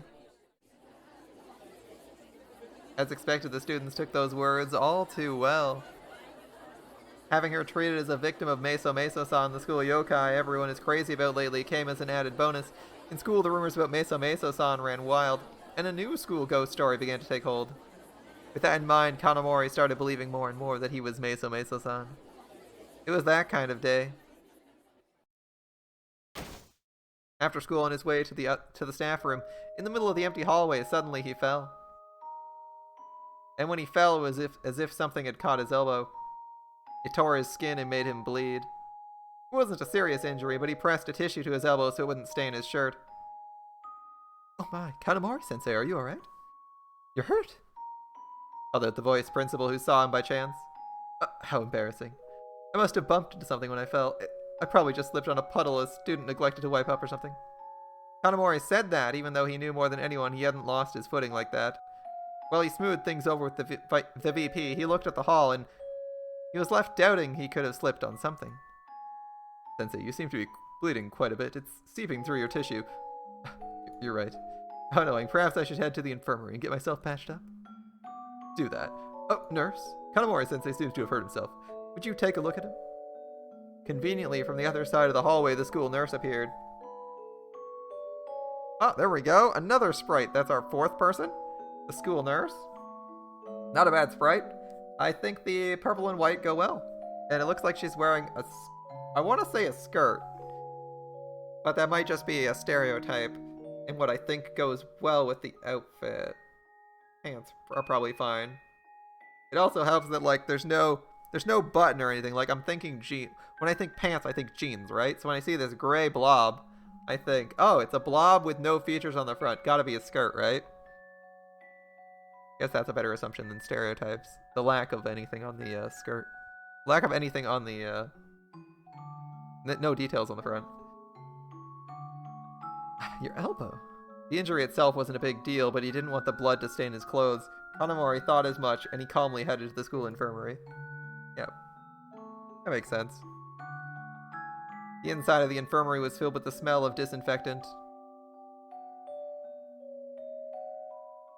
I was thinking, like, for a second, I'm like, wait, isn't he wearing, like, a suit jacket or a jacket or something? Like, like most teachers wear?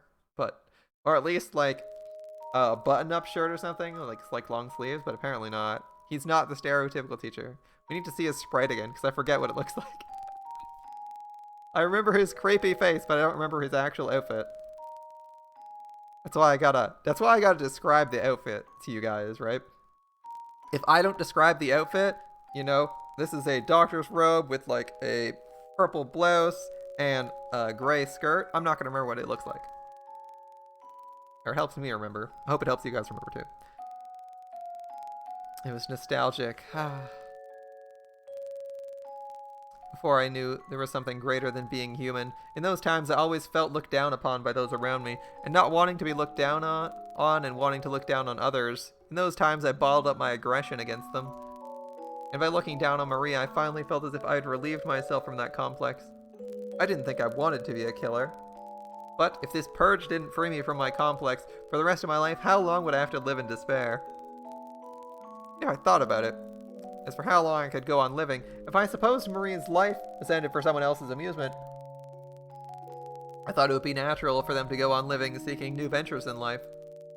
Like the different links in the food chain, I was the predator, Marie was the prey. That was all there was to it. If I didn't eat her, then in the future she'd be eaten by someone else. So, I ate her early on, and in a deeply compassionate way, I reset her existence. Although even in her next life, she'll probably be eaten again. That girl is just that hard to teach after all.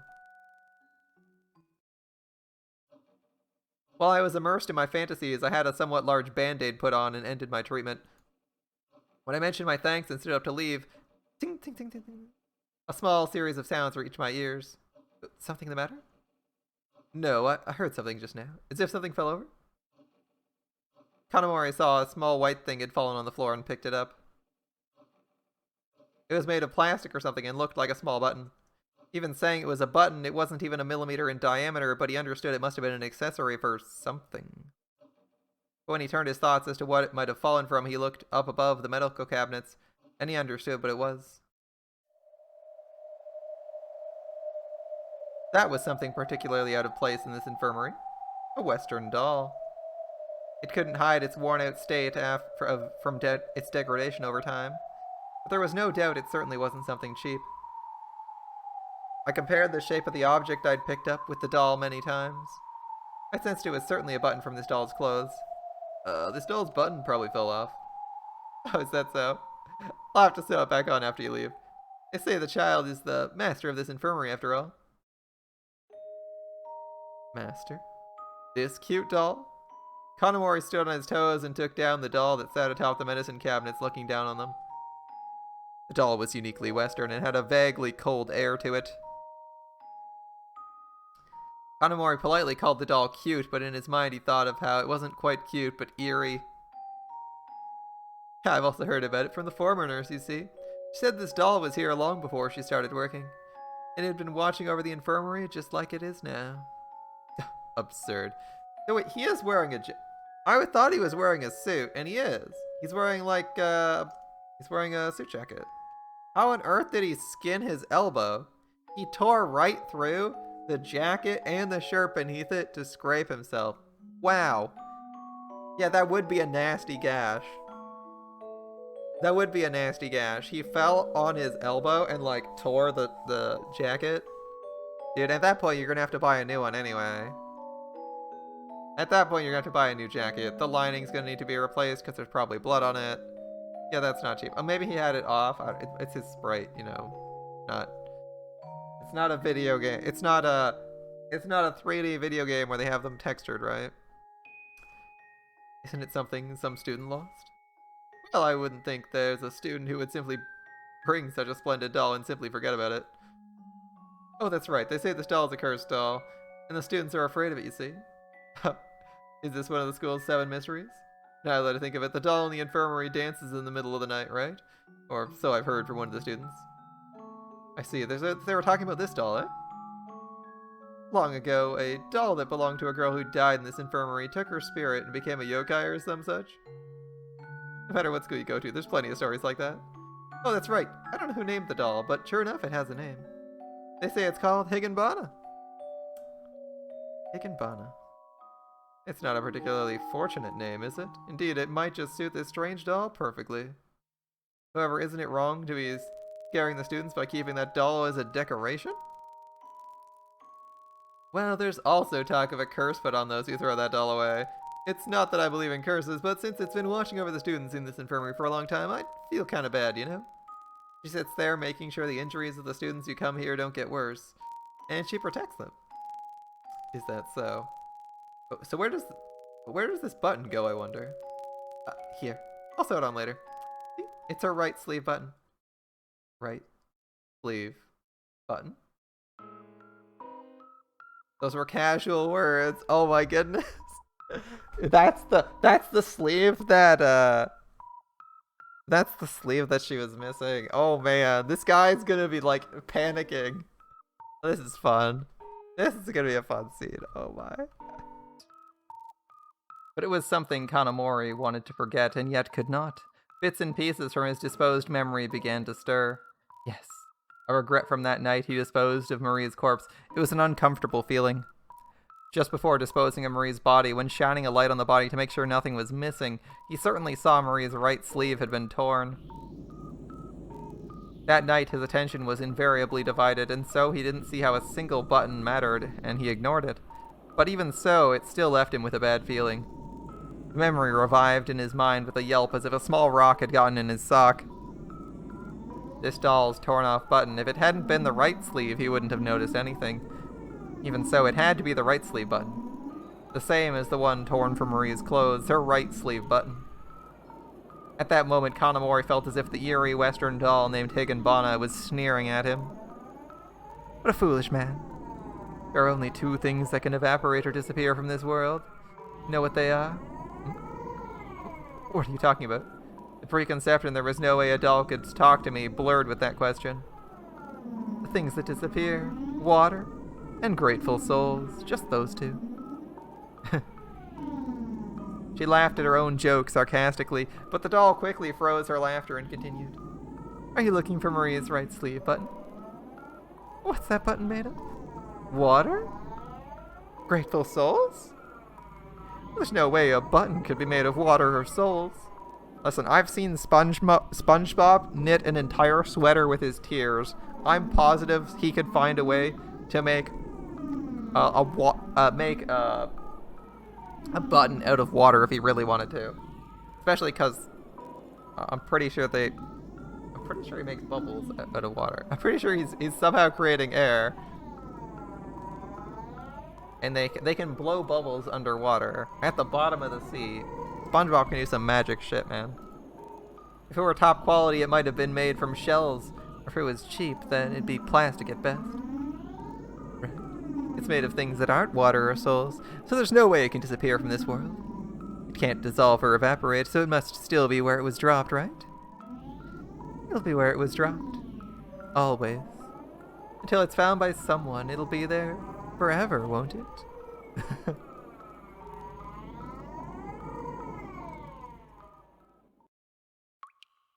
The meaning of those words began to pain me. It was an inconvenience that most people would have wanted to quickly forget, and yet until today, I'd forgotten it. That feeling I had about Marie's button. But no matter how I wanted to forget it, the button itself wouldn't disappear. It was surely there now, even if it was dropped, and until someone picks it up, it's waiting there even now. That's right. I mustn't forget about that button that came off her right sleeve. There was no way that the button was torn off from the beginning. If she were a crude boy, she wouldn't care at all about a single button torn from her clothes. But she was a girl. If a button was torn off, she would have certainly put it back on again. Even Marie was the methodical type. She wouldn't go through her daily routine with a button missing from her right sleeve. That button must have torn off on that day.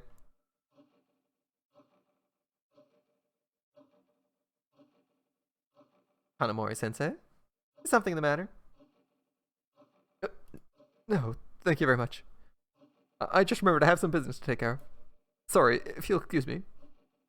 Oh, he's nervous. He's nervous. He lost focus and was kind of just staring at the button. He zoned out for a minute. Already the foundation for my mental state and sense of security were gone. If I continue aimlessly like this, sometime will find that button. Because the police have long known about the clothes Marie wore the day she disappeared. If by chance it winds up in their hands, they'll probably realize it belongs to Marie's clothing. What the hell am I doing so carefree and letting this critical situation go? Where did the button fall off? Where I strangled her, that place. The old school building's bathroom in that stall. No, and yet, when I left there, I was sure I didn't leave any traces behind. That was when I was in a hurry. I only looked at the glance. I don't think I cared that much if a single grain-like fallen button escaped my sight. I'm sure of it. It's there. It's in there. In order not to be seen by anyone when I enter the old school building and stay there until I could be completely satisfied, all I can do was hold back my impatient mind and wait. In the infirmary, the nurse was still finishing up the day's work. I like this first-person perspective from the killer. This is an interesting twist. Previously, we've been wondering who the killer is a lot of the time, or getting tension about what's gonna happen, who's gonna kill someone, what's going on, are we in danger or feeling the danger? And now it's like the opposite perspective. It reminds me a bit of the arc where in Higurashi, spoilers, when Keiichi kills Satoko's father. I forget his name, and he's paranoid about getting caught. That was fun. That was some fun, interesting tension, and we're back here. Wait, hold up. I missed that line for a second. Then she felt as if she heard a girl's laughter, and the nurse in the infirmary was still finishing up the day's work, and she felt as if she heard a girl's laughter. Thinking there might be students still at school, she turned around, and the Western doll, quietly sitting atop the medicine cabinets, caught her eye. Oh, Higanbana's having some fun.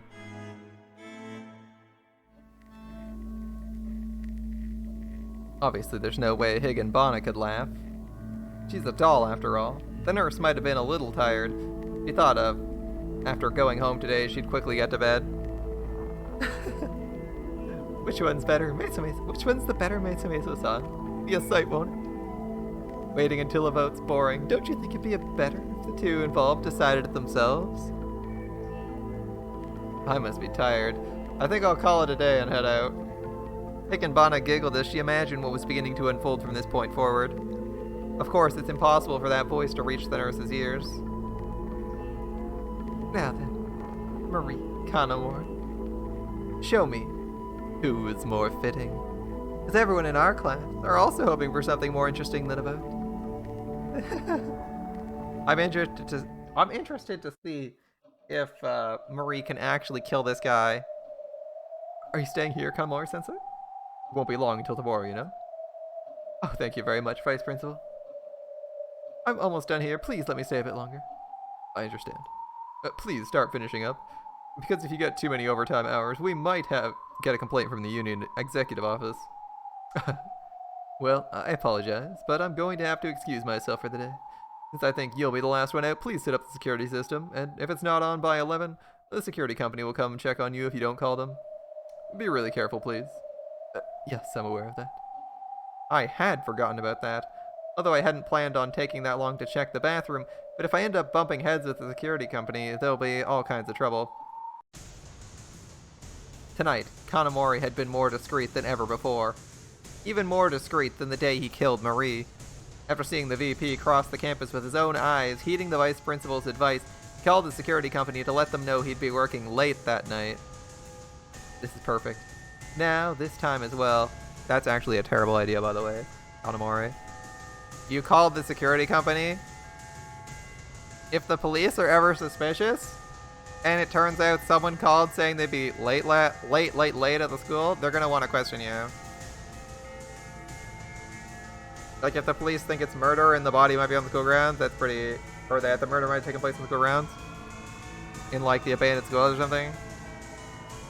You're setting up a trail. Someone else now knows that you're at the school at this time. Now, it's not the time of the murder, but it's in the recent days and following it, which is still sus.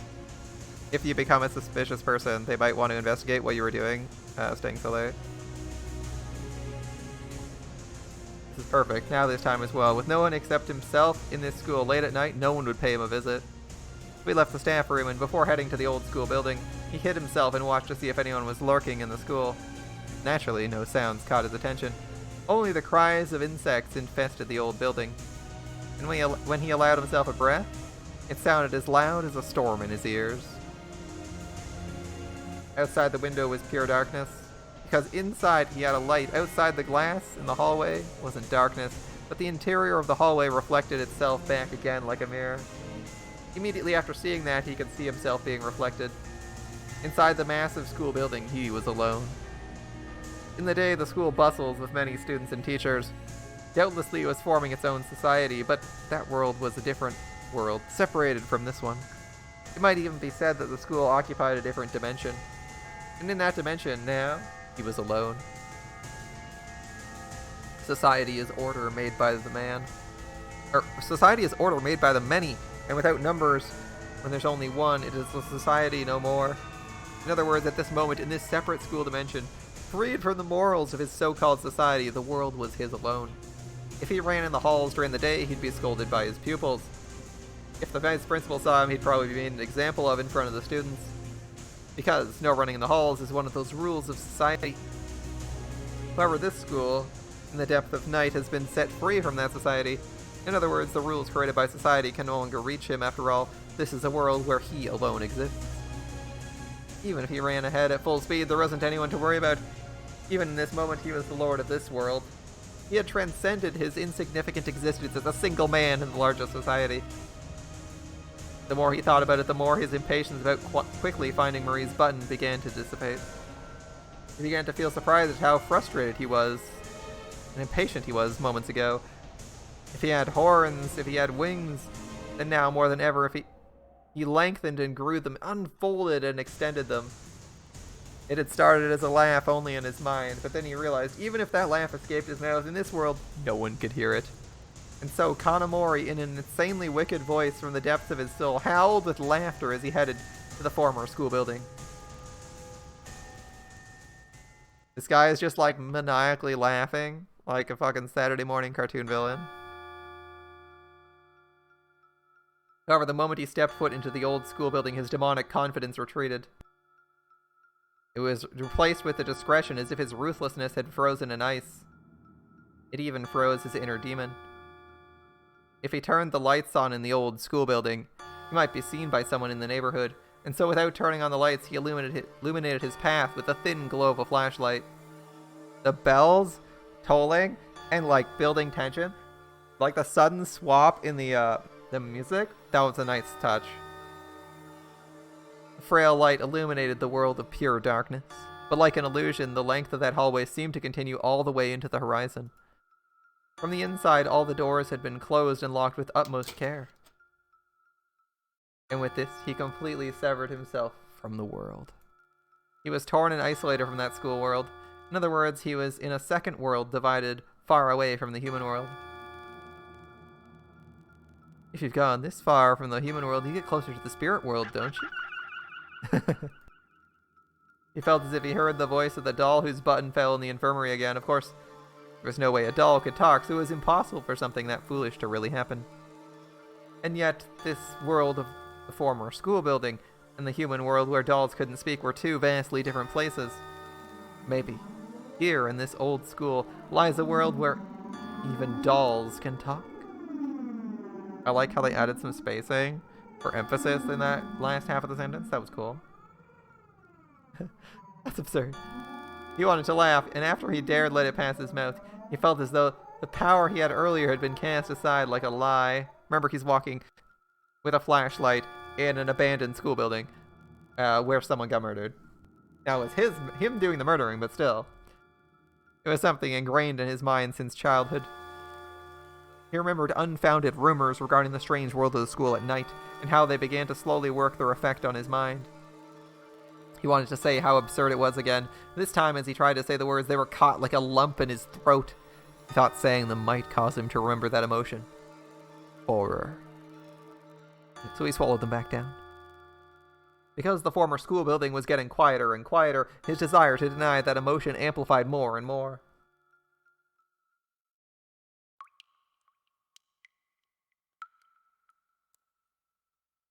Back to the girls' bathroom.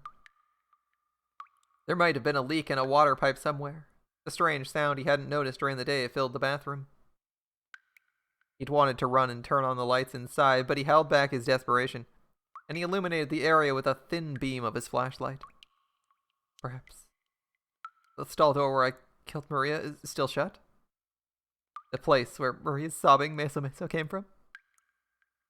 In the world in the daytime, this might have been a laughably cheap ghost story, but in this world, with about as much likelihood as a coin landing on tails, it held the chance of that horror becoming reality. Even though all he had to do was shine his light on the bathroom stall, he hesitated. Gotta say, what's his name? Ryukishi is doing a really good job building tension for things that basically amount to nothing half the time. This is a pretty solid tension building.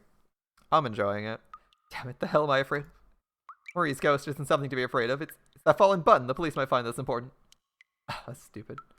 With a senseless grin, he tried to boost his morale as he shined the flashlight towards the stall. It was like he thought it would be. The stall hadn't been closed or anything. Naturally, there wasn't anyone inside, and there wasn't any crying voice, sobbing meso meso. So that's it? He thought while checking it inside in relief. But in doing so, the fears he had restrained seemed as if they were about to resurface once again. He resisted, in any case. He set out to examine the bathroom stall. In the stall was a Japanese-style squat toilet, and the moment he saw it, his hair stood on end as he felt the memories of that day resurface in his mind. Once, this stall was an immoral place where I performed countless atrocities with Marie. It still is, actually. As he says, it's where I performed countless atrocities. It's like, no, you did. It still is a place where you did that. Even though I remember those long days where I committed those indiscretions, they were all completely blotted out by the memory of that sole act. The day when I killed Marie. Because the Marie that revived in my mind wasn't the one that stimulated me. It was when she carelessly tumbled to the ground, unaware of her indecency after I strangled her. When I remembered her body, I felt just a slight sense of regret float from the bottom of my heart. But I quickly disposed of it, because if I allowed myself to entertain such thoughts, I thought all I was doing was acknowledging my weakness. Take my daily meals, for instance. If I came to regret every single animal or plant I have eaten before, I wouldn't be able to eat a slice of bread. That's my attitude towards Marie. We're firmly placed in different levels of the hierarchy. I am placed in a higher position than Marie on the pyramid. And that's all there was to it. The things ended up as they should, and I don't need to regret anything. Just like there are no humans who shed tears of sadness from eating bread. Such stupid thoughts. Anyway, I have to see if that button is here. I felt as if I didn't scold myself, I would be sucked more and more into my delusions. Already it seemed like the air of this different dimension in the old school had started to eat away at me. I had to quickly pull myself out of this strange world or else I wouldn't be able to return from it. A sixth sense that had molded from childhood since warned me so. I must hurry, but I had to relentlessly and carefully search.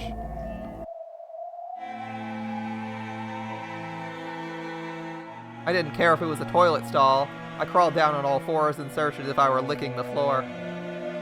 On top of that urine color-stained floor that eternally released its foul odor, I couldn't find the button that fell off Marie. Under normal circumstances, I might have thought it meant it wasn't here, but somehow I was convinced. I had no proof, but I had no doubt the button was here. It has to be here. It's not on the floor? Did I miss a spot? The moment I strangled Marie to death, the stall door was closed. Now the door was open so I could crawl around the stall. Maybe there's something on the inside of the door? Possibly the outside? I thought there was no way the button could be in such a place. I thought if I didn't recreate the same stall from that day, I wouldn't be able to free myself from my delusions. So I carried out the first task in recreating it. I shut the door from the inside. It would naturally swing open if it wasn't locked. I locked the stall door. I caught a quick glimpse of the opposite side of the shut door, but the button hadn't stuck to it or anything like that. Where is this button? Marie died here. She was killed here. It was here she fell. And it was then that the button was torn off. I hadn't seen it, but I somehow knew. It must have been then.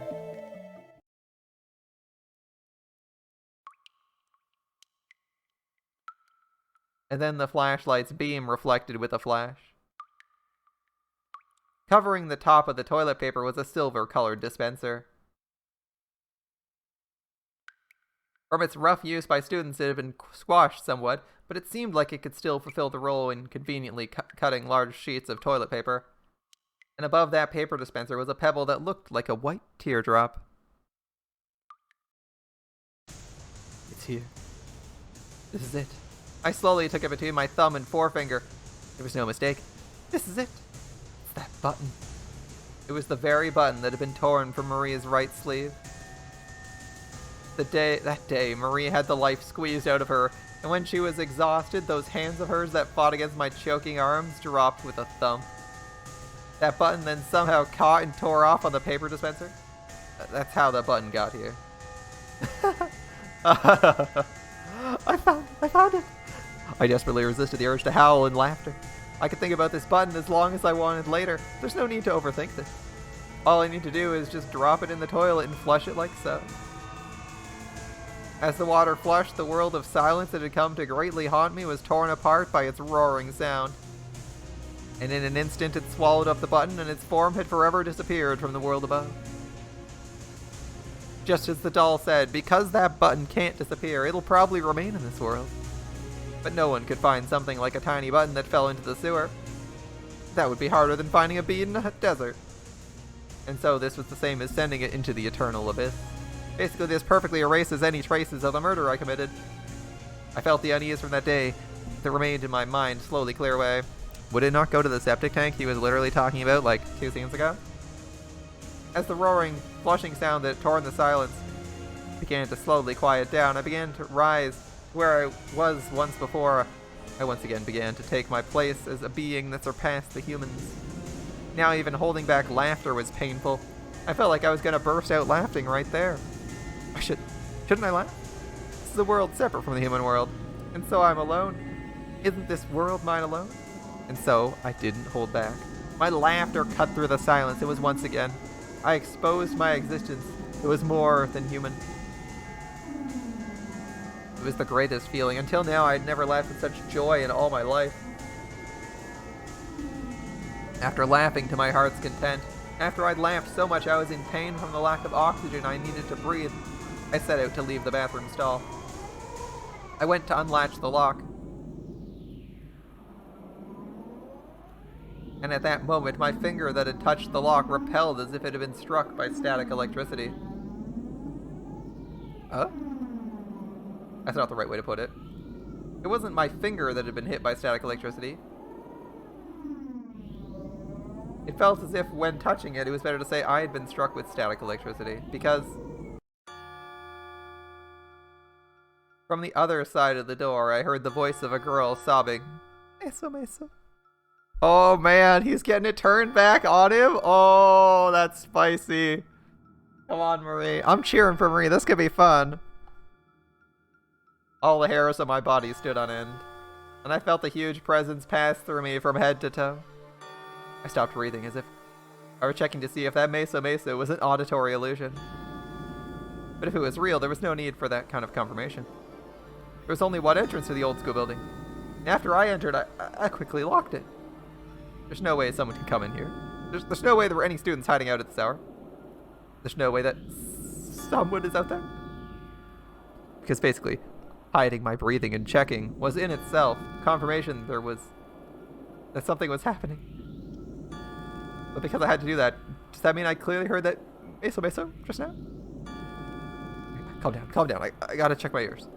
But that presence of that sobbing cry from the other side of the door, it won't go away. It won't leave. I'm just hearing things. It's a hallucination.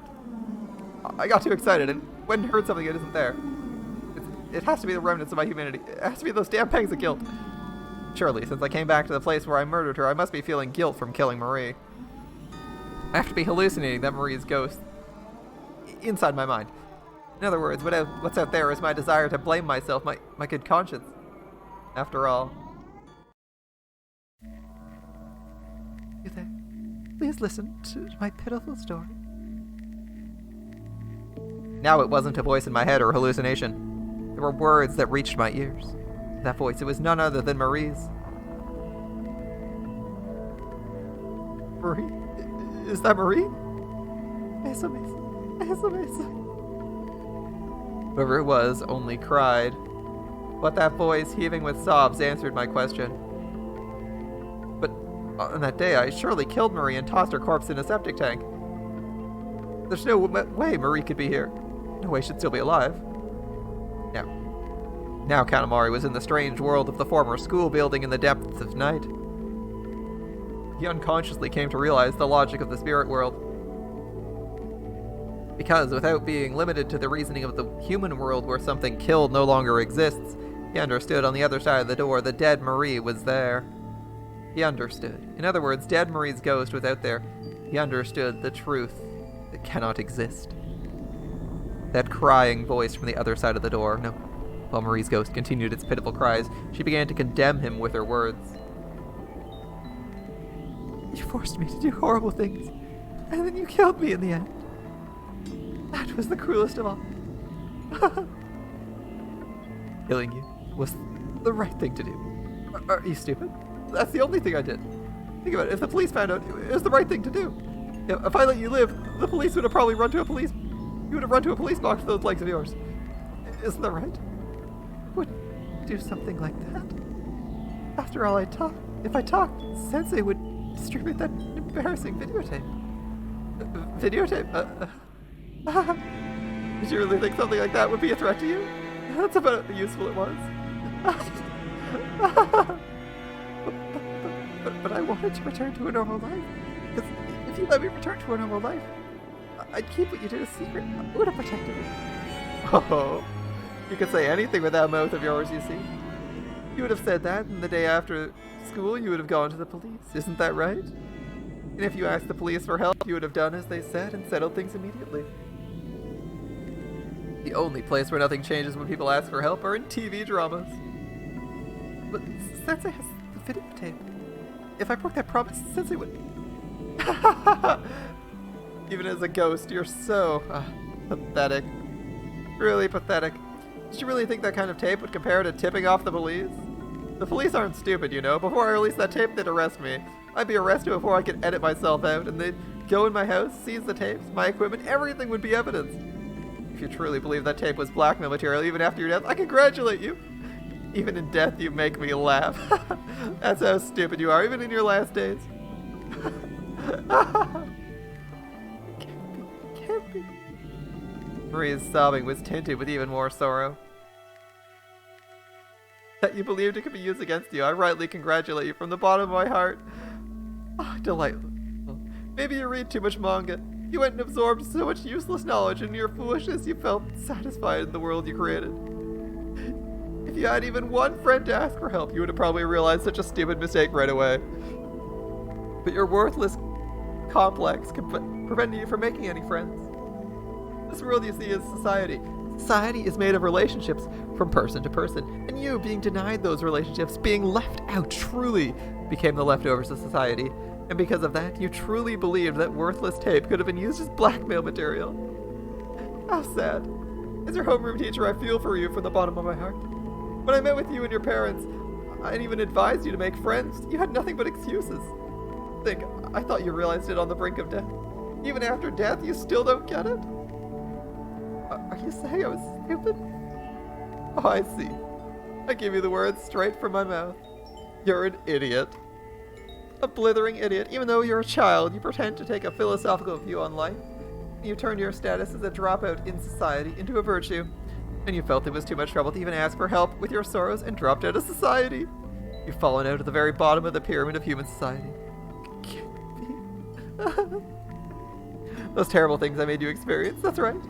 That was my private lesson, you see. When confronted with a problem that can't be solved by yourself, what do? That's right, the answer was to ask someone for help. If you asked your friends or your family, you might have had a chance at getting the right answer. But you didn't make friends. You didn't even open up to your family, regardless of the instruction I gave you. And class time just ran out, you see? It's not like time's run out. I didn't ask for help, but even though I didn't make friends, I might have been right. Not asking for help. I fought against you. As I commanded, you became like a cat or like a dog. You threw away your human dignity. And I'll admit, you did struggle somewhat, but that sort of thing has no value whatsoever. This resulted in that. You drove your opponent into a frenzy, and then you were really strangled to death, and your body is thrown into a cesspool. Aside from those clumsy results, how would you like me to evaluate you? I can only say you're an idiot. No points, you get a 0. That's what they call a reckless courage, you see. Rather than that kind of courage, you should have had the courage to call the police. As I recall, in Japanese folklore, you're not supposed to interact with spirits, as that gives them more power over you, right? And you didn't even do that. What you are now is the result of that. And what part of that are you saying I should praise? They say the only thing that can cure stupidity is death, but apparently they were wrong. It seems even in death, stupidity can't be cured would make more sense. Even Marie's soul after death was humiliated. Who decided departed souls were stronger than the living? There's no such rule. At the moment of death, the moment one leaves life behind, their existence is inferior. And the slight hope Marie held, that illusion that if she stopped being human, she could gain strength to have her revenge after death, began to crumble. She hasn't even tried to get revenge, because Marie understood now. This had nothing to do with whether or not she'd become Meso Meso-san. Her power to avenge herself. No, the power to fight. It was the power to understand something, to do something. And as much as she believed she became something other than human, she could have her revenge on the one responsible. In that kind of position, there was no power she could fight with at all. The ones with the power to fight are among humans. Or to fight is to live. When she gave up on living, she had lost forever. Because she already died, regardless if Marie understood what it meant to truly fight, what it meant to truly have courage. She was above the requirements to fight in that arena. The requirement to fight, that was to be alive. Her homeroom teacher might have snatched her life from her, but listening to Higanbana offered to turn her into a yokai, that if she became a yokai, she could rejoice in revenge. In the end, it was truly pointless and foolhardy. She hasn't even tried anything, remember? At the very least, if she had the courage to ask them for help, she could surely be alive, still be alive. Still alive, fighting, perhaps even winning, that might have been her way out of this fate. She gave it up, and so her fate resides eternally within this man, without anywhere to run. In this way, even after death, she'd eternally continue to be shamed.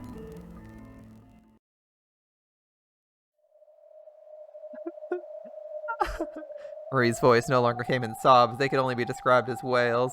They weren't offensive as if to curse him either. Fixed with the fate of eternal shame, without fighting it, she could only cry in subjugation with her lowly self. That's right, she became a spirit, can interact with people, and she doesn't even bother trying to kill her killer or expose him. She cries. Alright. I wouldn't be mad at the author either. This is totally the way the characters should act. It wasn't that Marie thought her existence until now was sad or even had regret. The thought kept crossing her mind that if she could go back to that day, she wouldn't have been violated like this. She became a victim, lost her courage and will to fight. She could no longer muster any strength. Nonetheless, she had left her will to live behind and came to believe in the daydream of achieving her revenge by relying on others. Does that kind of person even have the right to live? A death was expected. She didn't have any right to live, and so being killed was the obvious result. In other words, it was inevitable. She's still sobbing. And sobbing. So you finally realized what kind of horrible existence you have, I see. I'm glad I gave you these supplementary lessons. Finally, those lessons were able to teach you something. I can tell from your cries of regret, so perhaps we should end our class session? Kanamori reached out for the lock to the stall door that trapped him within. When he touched the lock, there was a tap sound, and that greatly terrified Marie. What are you doing? I'm ending class. Haven't you learned the importance of life just now? If so, then you should start over in your next life. Know what I mean? What? What do you mean? The door unlocked with a crack. When she heard that sound, Marie let loose a short scream. The lock was gone. If Kanamori opened that door, he would expose the Marie that was out there to his own eyes. For Marie, the terrifying man who killed her would once again appear before her. And for Marie, the living Kanamori that lay beyond that door was still terrifying. Even up until now, she never had the courage to look him in the eyes.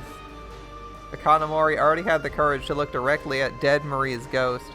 After all, those fearsome spirits have already been wiped away from the world of human reason. Kanamori knew, on the divide between before one is robbed of life and after death, the souls of the dead can only stand in the afterlife. A miserable life will lead to a miserable afterlife. Even though she died, Marie was still Marie. Alive or dead, she realized it didn't matter which side of the divide she's on. But Marie realized all too late, because reduced to a lowly spirit now, here she was. Well, since you can't rest in peace, it's time you showed me your wretched form. No, don't open it. It's useless, you see.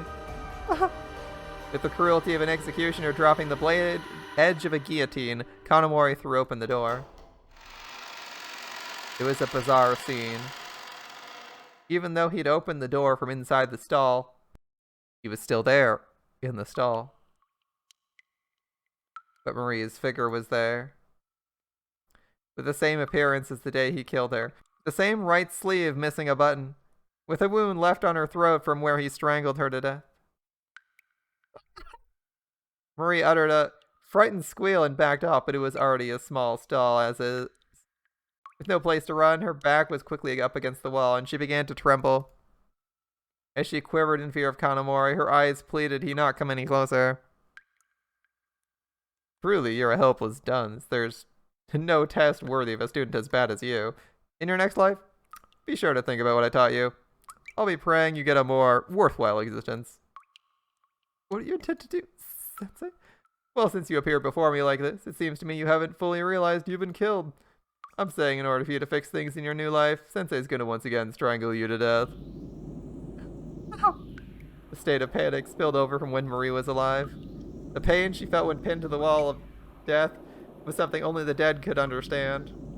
So I don't understand what Marie was thinking here, but look, we'll just say she's a complete dumbass, as he said, because this is getting ridiculous. If she's a ghost, and of all the people to talk to, she goes out her way to talk to this guy. Doesn't even try to do anything. She just starts screaming in terror. Like, you're gonna help this guy? Come on, man. I swear, Higanbana's gonna have to bail you the fuck out. Yeah, the pain she felt when pinned to the wall of death was something only the dead could understand. The fear and knowing she would feel it once again could only be imagined from the beyond bizarre expression left on her face. I don't want to be killed. Well, you're already dead, and I guess if you can interact, he can probably double kill you. That would be hella funny. If you don't want to, then what will you do? You should ask for help, but there's no one here to help you. You're all alone, you see. So what do? And she starts wailing again. As Marie cried and screamed, she grabbed Kanamori. As Kanamori's throat was gripped by both her thin arms, Kanamori's hands also grabbed hold of Marie's throat. Yes, fighting now is correct. Even if it's just for this moment, it's right, you see. But in your incompetence, you have no right to defeat me, or no chance to defeat me alone. Perhaps I should end your demonstration? Even in death, you see, you're a fool. Well, he's able to carry out something that takes me more than one breath, so presumably she's not effectively strangling him. Or in that split second where he makes an announcement, and time stretches. We'll stretch time. Even as they both gripped each other's throats, the difference in power was clear. Against Kanamori's grip that squeezed her like a vice, Marie's strength started to fade.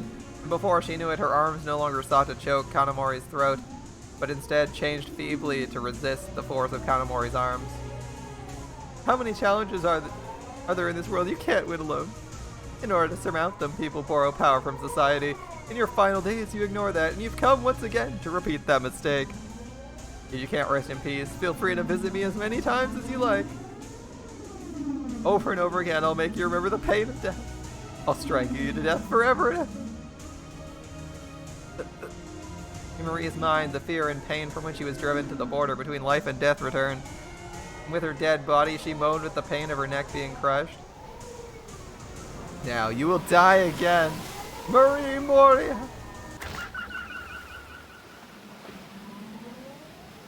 It was something he hadn't felt with his hands when he strangled Marie to death before. At that moment, Marie's body jerked and shuddered, and as she stopped moving, her neck slanted diagonally.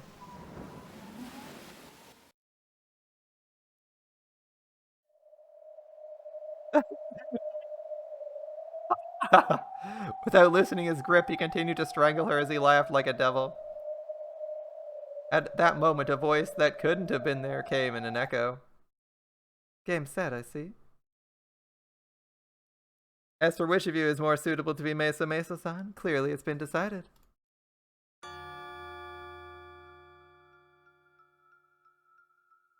Looking up at who the voice belonged to, above the railings, between the bathroom stalls looking down at him, sat that Western doll he'd seen in the infirmary.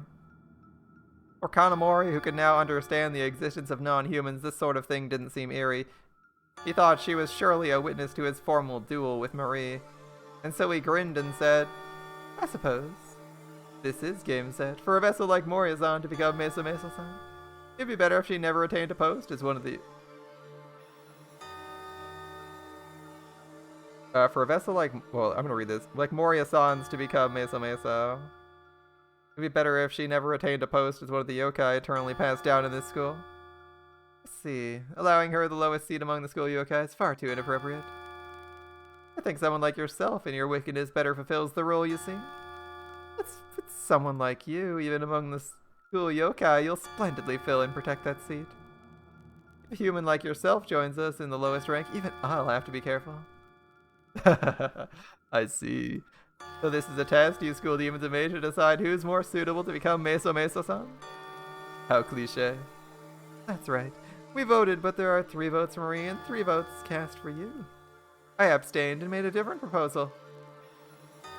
The 2 parties themselves should fight out their differences, you see. Oh, indeed. Basically, when you tossed your button in the infirmary, it was your invitation to this test? I see. But it's been decided, right? The test about who becomes Meso Meso-san? Yeah, the decision's been made. I'm so very sorry. We can't welcome a wicked human like you. Uh, uh, what? At that moment, Kanamori felt a huge surge of power twist up his arms. In surprise when he looked in front of himself, Marie, whose eyes had already opened and rolled back in her head, sputtered drool and began to twist Kanamori's wrists with horrific power. The thick sound could have been the sound of Kanamori's wrists snapping, or perhaps the sound of the back of his hands being crushed. Let go! With a giggle, Higanbana responded. Sorry, because I don't often get to meet such a wicked man like yourself. Truly sorry I couldn't welcome you to our class. What I wanted to test wasn't, you see, who was more vile or more suitable yokai. It was more suitable to be Meso Meso-san, you see. Kanamori, even though you said you wanted to become Meso Meso-san, did you forget the Meso Meso-san rules? Meso Meso rules? Ah! Now both Maria's arms crushed the bones in Kanamori's hands, but they sought to wholly embrace him. But that embrace wasn't one of love. It was a malicious embrace of death that sought to crush every bone in his body. Go! Kanamori gave a scream as he cried while his ribs cracked. As if delighted from hearing the sound, Higanbana continued. That's right, the rules of Meso Meso-san. That if you meet Meso Meso-san, you must not speak with it. You must not see its true form. You broke the rules. Therefore, Marie wins. More and more, the sound of 2 small bones breaking in Kanamori's body began to leak out. Marie, do it. As Higanbana giggled, she pressured Marie to deliver the finishing blow. But Marie let the strength of one arm go, and her expression wasn't the terrifying visage with her eyes rolled back in her head, but it was Marie's usual expression. Thank you, Sensei. What Sensei said was very filthy and painful, but I think it's as you say. If I hadn't learned it from Sensei, I might not have understood my sin, even in death. Grateful you were able to teach me like this, even after death. Thank you, Sensei. From the very beginning when you protected me from those bullies, I loved you. Forgive. And then came a strange noise. Compared to earlier sounds, they were like someone crumbling up a newspaper and violently tossing it in a garbage can. A crumpling noise. But this sound wasn't like paper, and just listening to it was sickening, a repulsive sound. That was the sound of every bone in Kanamori's body beginning to be crushed to bits. Ooh, asset reuse. Nice. There was no longer a painful voice leaking out.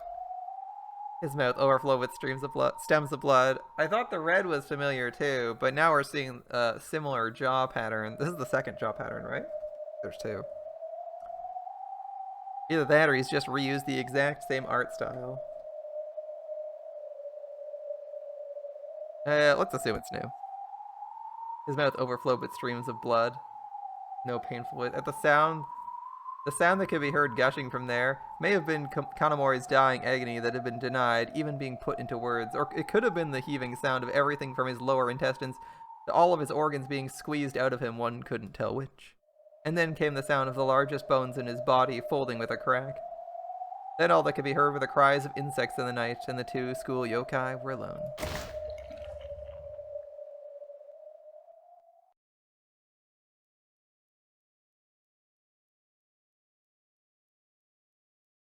Well, you got your first kill.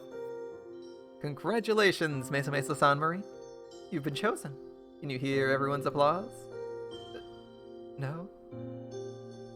I got a question for you, Marie. Why did you go for the strangle instead of trying to follow your own rules? Even though everyone should reveal themselves, they feel too important. They're all nothing but shy individuals, you see. If you don't attain a bit more power, then it might be difficult for you to perceive them. You think school yokai and I can get along? Who knows, maybe it'll be difficult. You couldn't even make human friends. Did you make friends with non-humans, I wonder? I'll give it my all. So if I can't relive my life, then at the very least, I want to correct my past mistakes in this new one. Marie's expression overflowed with more determination than any other face she'd shown until today. There's a lot of dead and depraved children, but a dead, determined child, now that's unusual. Of course, Marie, you're an interesting girl, or rather a weird girl. Higanbana jumped over the railing, and she took the shape of a human like the day they met in the library room. Everyone is going to want to introduce yourself pretty soon. I should probably direct you to our class. My class? Could that be classroom B? On the name tag on Higanbana's chest, the school year was blank, but the class name B was written there. That name tag that had once seemed blotted out by the rain. How was it she could read it so clearly now? Classroom B. Oh, you're wrong, it's classroom 13. The numbers have gotten dirty, sorry about that. Oh, fortunate. Classroom 13? That kind of class doesn't exist anywhere in this school. And yet there's no doubt that classroom was in this school. Come, Mesa Mesa-san Marie, take the hand of the doll that dances Higanbana. Higanbana slowly reached out her hand, and after hesitating ever so slightly, Marie took her hand. Wasn't that great? We have a friendship in the afterlife. It wasn't because she was scared. The job of a school yokai is tough, you know? We gotta surround ourselves in ill omens and wickedness as we dye the dark of night even darker. How? Yes. And if the night was truly dark, only then will the daylight brightly shine upon the school. If one wicked teacher is swallowed up by the dark night, then the day the school will become a better place, won't it? But congratulations. This was your first victory, right? You really strive for it, so be sure to keep a count, alright? Count? Count what? The number of people you've cursed to death. This was your first, you see. I don't want to count something like that. Well, that might be why you're interesting, Marie. But with that kind of faint-heartedness, maybe you'll even get bullied in our class. If I'm bullied, I'll ask my friends for help. Friends? Like who? Would Higanbana-san please, well, become my friend? This doll that dances Higanbana become your friend? I think you should wait a bit longer when it comes to choosing your friends. For a while, Higanbana, even though this was no laughing matter, split her sides with laughter. And when she was finally finished, she shrugged her shoulders. If Marie's fine with that, it's fine.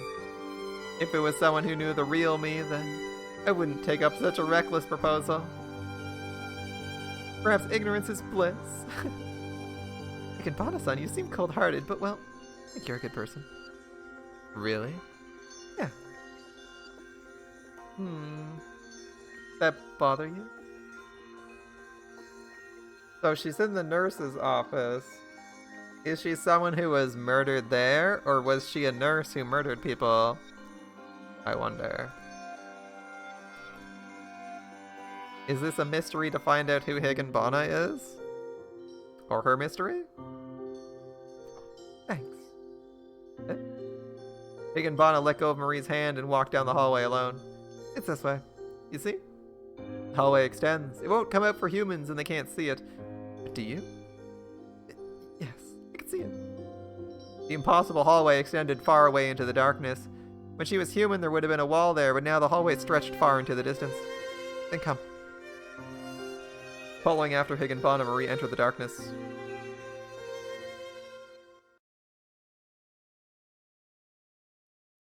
At the end of the day, no one had seen Kanamori. Of course, neither had they seen Maria Moria. But the one called the Master of the Infirmary, the Western doll called Higanbana, was even now sitting atop the medicine cabinets. There was a rumor that inside the bathroom of the former school building lived a yokai. It was said each night one could hear the accursed screams of the pitiful teacher who'd been strangled to death. In accordance with the recent school reorganization, when the school became a mammoth school bursting with pride at the number of students it contained, so too then came the strange school tale about the 7 mysteries, adding one more to their number.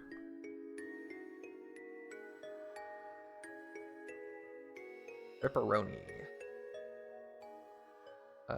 The murderous pedo. Alright. Good scene. Ah, okay. That's like the first chapter, isn't it?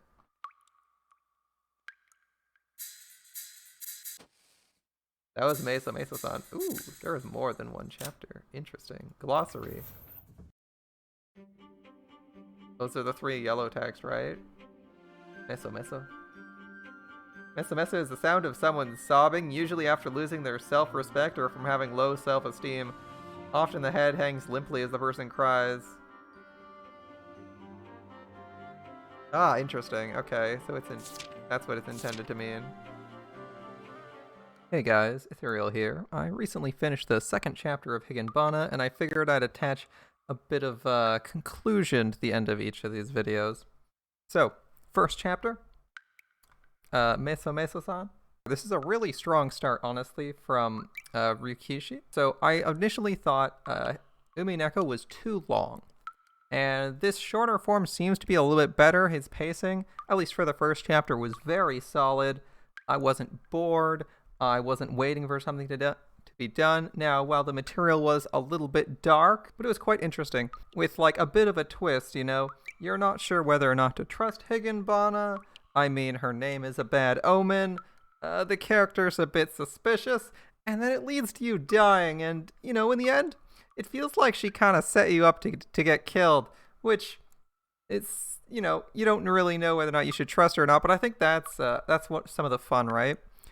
It's like, this had the obvious ending, right? Our character dies as a result of, like, this yokai tricking her, but it has that extra twist of it going on after that. Like, it keeps going, and she gets revenge on her killer, and now she's a yokai. Like, this is an interesting story, because it doesn't just give me my bog standard story, and it does gives me a bit of a twist, but it also, like, expands it going into the 2nd chapter. And I think that's really interesting, because even though we, like, basically added on, you know, a sort of like an extra short act after the end of your normal horror story, I feel like it was an interesting idea, and it wasn't, like, super long, even though story-wise, that is actually a longer story. So his pacing's on point here. Characters are interesting. I want to learn more about Higanbana, and we'll see if this character returns in the next chapter, which, since I've already read chapter 2, I can tell you she does, and it's going to be good too. Thanks for watching, and see you guys next time.